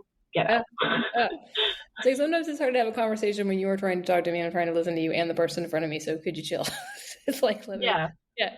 So, but the other things that have happened, which maybe aren't necessarily supernatural, but are just kind of interesting, are that like sometimes if I know someone really well, I can like smell if they're about to get sick. I had someone who could tell that someone was going to die soon, and she had a sense of it, and they passed away. Yeah. It was sad. She was like, I can smell like death on him. It smells like suicide. And then he died by something he did himself, although it wasn't intentionally a suicide. He died by accident, but it was his actions that led to it. Yeah. And so there's things like that when sometimes I'm like, you're about to get sick. You can just kind of smell it. There's other things when I can tell when someone needs to be encouraged. And sometimes people will say to me, Sarah, I feel like I heard from God. Like, and I've not told anyone that this is bothering me and you knew. And I'm like, oh. And like, it's like a combination of intuition and something else. Yeah. And sometimes people will have stuff going on in their life that they've not told anyone. And I just know. And I'm like, this is, what. It's actually that's a form of like a clair, they call it. Because there's somewhere it's like clairvoyant where you can see things, but it's also like clairsentience, I think might be the one where you can just feel things and you just know. Yeah. But they call it the different clairs. But it's different senses. And just like how you said you can smell it, that's another like sense. So it's all different forms. Each one of those would be a different one of like mediumship. So that's another reason they probably said you're powerful, is that it's not just one sense that's tuned in. It sounds like you have multiple. You can already hear them, you can sense it, you can smell it. So that's already a lot. You would do very well in a mediumship circle. So what I am trying to do now at this point in my life is to learn how to listen to like the knowing of like, hey, like this is whether or not, like, sometimes I know things about people and I just know that I'm not supposed to share them and I'm just supposed to know them and I don't know why, other than to maybe pray for them. And so I do that, right? Mm-hmm. Sometimes I know things about people and I can like feel or sense something and I know I'm supposed to say something. And sometimes the same with people who are deceased, right? Like, do I say your grandfather's standing next to you or do I not? Oh, right. Yeah. And so I'm trying very hard to learn to listen to that, like, nagging and that inner intuition and that inner knowledge about this is what, right? So that's good, though. I think learning to trust your intuition is huge after leaving, and I definitely do that too. But I'm curious, do you feel like the form of Christianity in the realm you're in now, do you feel like it fits better because it allows for the belief in a soul, in something that's beyond just your human self? So being able to believe in the supernatural helped me. Like, I thought I was completely insane multiple times as a kid. And so when Christianity opened up the door for me to actually believe in the supernatural, it helped me to not feel insane and like really opened up a lot for me as far as that kind of stuff goes, if that's what you're asking. Yeah, I'm glad to hear that it sounds like it's just serving you more, like you're getting more out of it and it's a better fit for you in a lot of ways because of that completely different way of interpreting it, because I know the Christadelphians don't believe in a soul or anything that survives after you pass away physically. Yeah. Is there anything that you would like to share with listeners? Because many of them will relate to your story. I know that I've gotten multiple emails since last season ended from people who were sharing stories of child abuse with me and who aren't able to speak up. So for you, do you want to share anything that helped you with processing pain and trauma besides your religious experiences? Is there anything else that you would recommend or find helpful that you would share with other people? Sure. So therapy, I have done a lot of therapy on my, Any particular modalities either? EMDR, cognitive behavioral therapy. And you didn't go to a religious trauma therapist, right? It was more for those. I have not been to. Yes, that's trauma informed. My therapists have been. Yeah, okay. Yeah, and I actually found some of the coaching groups helpful that I've been a part of, just to connect with other people. I've done group therapy. I've done a lot of reading, a lot of studying, a lot of watching videos on my own. I am licensed as a therapist myself. I've worked a lot with people with very extensive trauma. They don't know what I've been through, but to some degree, because of what I've been through, right, I can sit through things that a lot of other therapists can't sit through and hear. Mm-hmm. So I would say find a therapist you connect with, even if it's hard and even if you have to go to a couple. Find a support group. If you can find an online, coaching group or something where it helps you connect to in other ways. Physical activities have also been super helpful for me. Mm-hmm. I played on the offensive line for a women's professional football team in Texas for a while. That was helpful. Just it sounds bad, but to hit people really helps. Well, it's an outlet for all those feelings, especially anger. It's like a healthy place to express that kind of thing. That makes sense. For me, I did a lot of physical stuff like dance and stuff too. Yeah. So I also used to weightlift quite a bit. So years ago, I was ranked as one of the strongest women in the United States. And that was because I was pulling trucks and picking up Atlas stones and weightlifting all the time. And pulling trucks? Yeah, it's like strong woman stuff. Yeah, pulling trucks and picking up Atlas stones and picking up big yokes and walking with. Yeah. Okay. Yeah. And so that's been helpful. Very recently, I've gotten into yoga, and they had me doing yoga when I was lifting to help with the flexibility. But recently I've gotten more into it with some of the releasing body trauma. I think body regulation too, even just all the breathing and stuff is, I think, very therapeutic in a lot of ways. The focus on it and feeling it. There have been yoga poses that have brought up memories that I haven't thought of in 30 years, 40 years, and thankfully I found a yoga teacher who's very trauma informed, very kind, right? And sits with me when I flip out and then it's like that, right? But I think it's a continual area of growth for me. And I think everyone's a little bit different as to what's the most helpful. And even for different periods of my life, yoga would not have been 20 years ago, right? Like it is today. Yeah. So, yeah. Makes sense. Thanks for sharing some more insight into that. I think I'll just move into kind of the last few questions. One of the classics I like to ask guests is, what advice would you give someone who's considering leaving or has recently left the Christadelphians, if anything? Be thoughtful about who you tell within the Christadelphians. And I know it's tempting to go in the Christadelphians and say to somebody else, hey, I'm thinking about leaving, I'm having these doubts. But you're literally asking people who are in the same mindset, who can't think outside of the box. And so I would encourage you to take your questions to someone who's outside of the circle and outside of the box. I would also encourage you to start working on figuring out who is safe and what safe looks like in building a community of people who are not Christadelphians, who are safe. You're not bad for leaving. You're not bad for thinking about leaving, right? And I know it's terrifying and I know it's scary, but life really does get better on the other side. I hope this podcast shows that. It gets so much better. And the last piece is that, it goes back to part of our conversation earlier. You don't have to have something traumatic happen in order to leave. You can simply learn and grow and outgrow a belief system. Mm-hmm. It doesn't have to be awful and bad and all this horrific stuff. It can simply be, I now have questions and I don't agree with this belief system and I want to move on from it.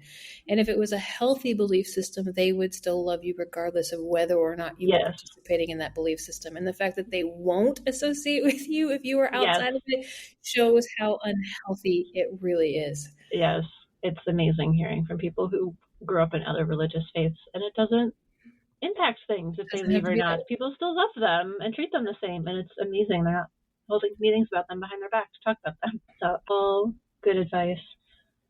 And then did you have any sort of resources like books, music, podcasts, or anything that you would recommend to someone who is leaving or has left? I've got a bunch. Yeah. If you are still a Christadelphian, but you're thinking about leaving, I'm going to give you some books that are Christian. I know they're Christian books, but still consider reading them because they give you another perspective. So there's a book called Accidental Saints. It's by a Lutheran pastor named Nadia Bolz-Weber, but she curses in the book, but she talks a lot about just faith in women and how it doesn't have to look like how we think it has to look. Oh, that's very progressive. That's cool. Gregory Boyle, he's got a book called Tattoos on the Heart, and he talks a lot about some of the questions, even in Christianity, and how it's healthy to question. He is a Christian pastor, but he talks about how it is healthy to question Christianity. That's unthinkable. Oh my gosh. Yeah. So and cool. Then his book talks about some of the missions work that he's done with people who are in gangs and stuff. And so it's just a really cool kind of perspective. Mm-hmm. There's also Searching for Sunday by Rachel Held Evans. And I've heard of that one. Yeah, so she's a Christian, but she also questions the Christian church. And anyway, so that's really good. If you like more theological stuff, Elaine Pagels, she wrote about the Gnostic Gospels. Okay, I've heard that one. Yep. Yeah, so she's got a lot of more theological type stuff. She's older now, but she's also got podcast interviews. She's done that kind of stuff. Jim Palmer used to be a mega church Christian pastor, and he is not any longer. And so he actually writes against Christianity, and he writes more of a universalist perspective. And he writes a lot about knowing yourself. He also writes a lot about religious trauma in the context of Christianity, which I think is very applicable to Christadelphians. And so he's got Substack, he's got email lists. He's a great person as far as some of that goes. I'm amazed you walked away from that power and influence and all of that. That's pretty interesting.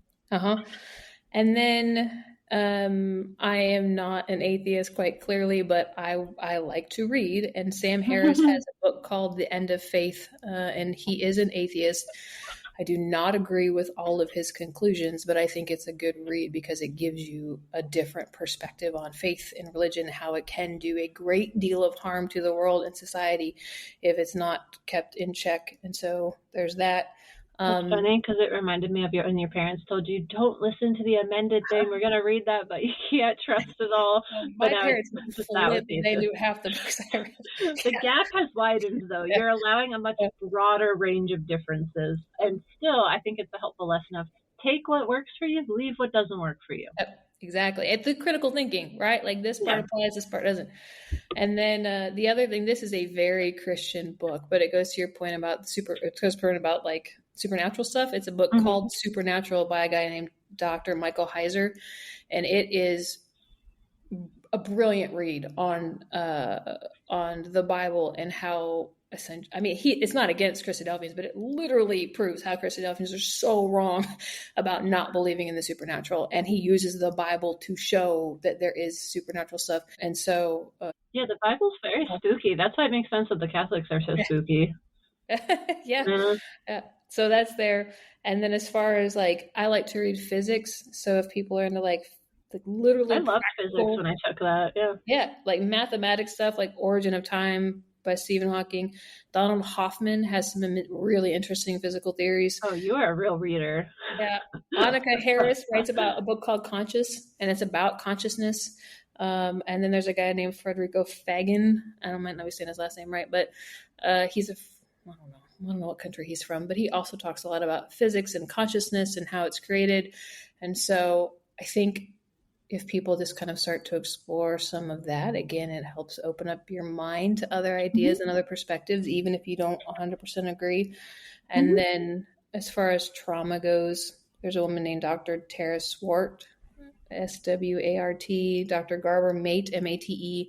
They have online videos. You can find them on YouTube. They talk a lot about trauma and healing and the body and how the nervous system works, right? All of that stuff is so important.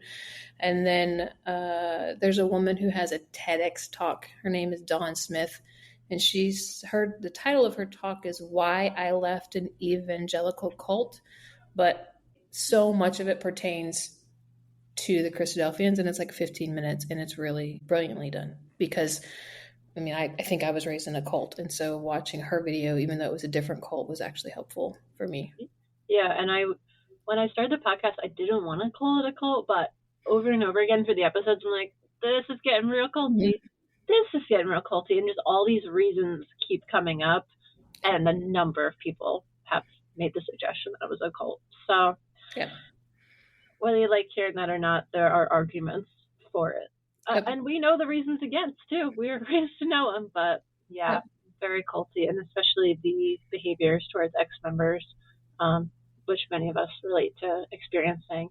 That's not a healthy religious system if they won't let you leave and they shame you on the way out and things like that. So there's some red flags there for that. Thank you for sharing all that. Our readers are going to be very excited among our listeners. Well, even if you don't read, a lot of those people have YouTube videos or have done interviews about the book. You know, you can kind of you can still get it. Yeah, whatever format you want. Just put their name in a podcast search, and I'm sure a lot of things will come up for them too. Awesome. All right. Was there anything else that you wanted to share today that we didn't get to before we start wrapping up? Can I tell you that my life is amazing today? Thank you for telling us, Sarah. I really want people to know that piece of the puzzle. Like, I have a business that I love, and I freelance, and it's amazing. And also, I've also gotten to be a therapist, and I love doing that. I love sitting with people in that way. I've traveled the world. Like, when I landed in Aruba, it's the safest I've ever felt in the entirety of my life, because I realized that, like, no one there knew me, and there were no Christadelphians there. And I was like, my goodness, I'm so safe. And then I lived in Costa Rica, and I have friends who've been my friends for 20 years, and I have my friends who've been my friends for 3 months, and they all love and support me and encourage me. And so you can find those safe, amazing people. I currently live in Hungary, in Budapest, simply because I got this feeling like I was supposed to move here. And so I did move here, and I live here. You're happy there. Yeah. Yeah. And I absolutely love it. It's an international city. I meet people from all Kyrgyzstan, Iran, Japan, Hungary, Serbia, like all over the world. And it is, I have to go hiking in Slovakia, and I have so much joy in my life today that sometimes I think it's like not fair. I'm like, are you allowed to have this much joy? And like, I say that, and I stood in front of the washing machine a couple weeks ago and cried because it's in Hungarian and it broke, and I couldn't figure out how to, so I'm like, I don't want to mislead people. Like, not every moment is happy. Right. But it sounds like you had lived in such a dark gray area for so long, and now your spectrum of feelings you have is so wide, where you can experience so much joy, and you're not stuck in living this very narrow kind of bleak existence. Yeah. And like, one of my friends actually literally said to me yesterday, she said, Sarah, you are such a child, because I was so happy. And she loved it because I was so happy, right? And it's so pure when it's childlike. Yep. And I'm like bringing more people like that into my life who are they're just happy that I am so happy and that I am enjoying life. And like, I don't know, I just feel like I get to do the absolute coolest, amazing things that I would have never gotten to do as a Christadelphian, like things that I would never gotten to experience. Even like one of my friends let me cry the other day, and she held me while I cried because I was upset about something. And I don't know, like to have safe, healthy love. Like people don't want anything from me, right? Other than maybe for me to be happy. Like they just. But that's the thing, is their focus is on you as opposed to what you can do for them or what they need you to do for them, or how it looks, whether you're doing what they want or not. It's genuinely just focused on you and allowing you to be your own unique person with your own unique needs and wants and desires and quirks and weird things, but all of it together and still loving you anyways. Yep. It's wildly different. Like I can be honest and transparent, and it sounds weird, but I'm learning how to do that. I'm learning how to say, I am having a bad day. Can we talk? Right? Like that's new. That's new for me. Right? And like there's a couple people who knew I was going to do the podcast today, and they have checked in on me and been like, "Hey, you okay? Do you want us to call you after? You want to check?" Right? Like really, it's cool to have people like that in my life. Like and I don't know. I have people all over the world in multiple states, multiple countries who like actually care about me to the point sometimes where I got to do something, and I'm like, oh. So-and-so might be worried if I do this, so maybe I should not take this gigantic risk and maybe lower down our risk. That's healthy, though. I think that's a lot of us, especially when like it's low risk. When you're like, well, it doesn't matter if I live or die. It doesn't matter, if it's just me. Like when you're younger, that's kind of the space you might be in if you're feeling suicidal feelings. When you do have those loving relationships, you're like, oh, like I know there's people that want the best for me. I should want the best for me too. Yeah, and that's the piece, right? It's reminding myself, like I actually do want the best for me, and I deserve more. Yeah. I deserve good things. Well, I'm so glad to hear that. I know that even in the group sometimes, we hear about people who are really struggling, and I hope that many of them will listen to this and be encouraged that things would get better if they're in a more difficult chapter, whether it's trying to leave, having left, or wherever, but seeing that things will change. It's one guarantee in life, right? Yep. I'm glad to see that they've changed for the better for you so much, and especially relationship-wise. I think that's one of the biggest things, honestly, for your feelings, just the healing too. A lot of it can be independent, doing the therapy one-on-one, but at some point, a lot of change and like a lot of the lessons you've shared, like the insights you've had, a lot of it has happened interpersonally with people and how they've interacted with you and the lessons they've helped teach you. So that's another key part too. But I think we've really covered a lot. This has been a fun episode full of stories. Very fun hearing about the Bereans from someone who was a Berean. So thanks again for coming on the podcast today, sharing your story with us. And thank you to all of our listeners for tuning in. That's all for today. So I hope everyone's feeling inspired to live your truth, and stay tuned for our next episode. Bye, everyone. Thank you to everyone who has helped make this episode of the podcast possible. Today's episode was edited by me, Zinnia. I'd also like to thank Al Kroons for creating our intro music and the ex-Christadelphians that submitted audio for the intro music. If you'd like to join our community, you can find us at the group for ex-Christadelphians on Facebook. You can also follow our social media on Facebook and Instagram at Life After Leaving Podcast. If you'd like to come on the podcast, reach out to me at lifeafterleavingpodcast@gmail.com. And if you're enjoying this podcast, please consider leaving a rating and review or sharing this podcast with a friend. That's all for today. Thanks, and see you next time.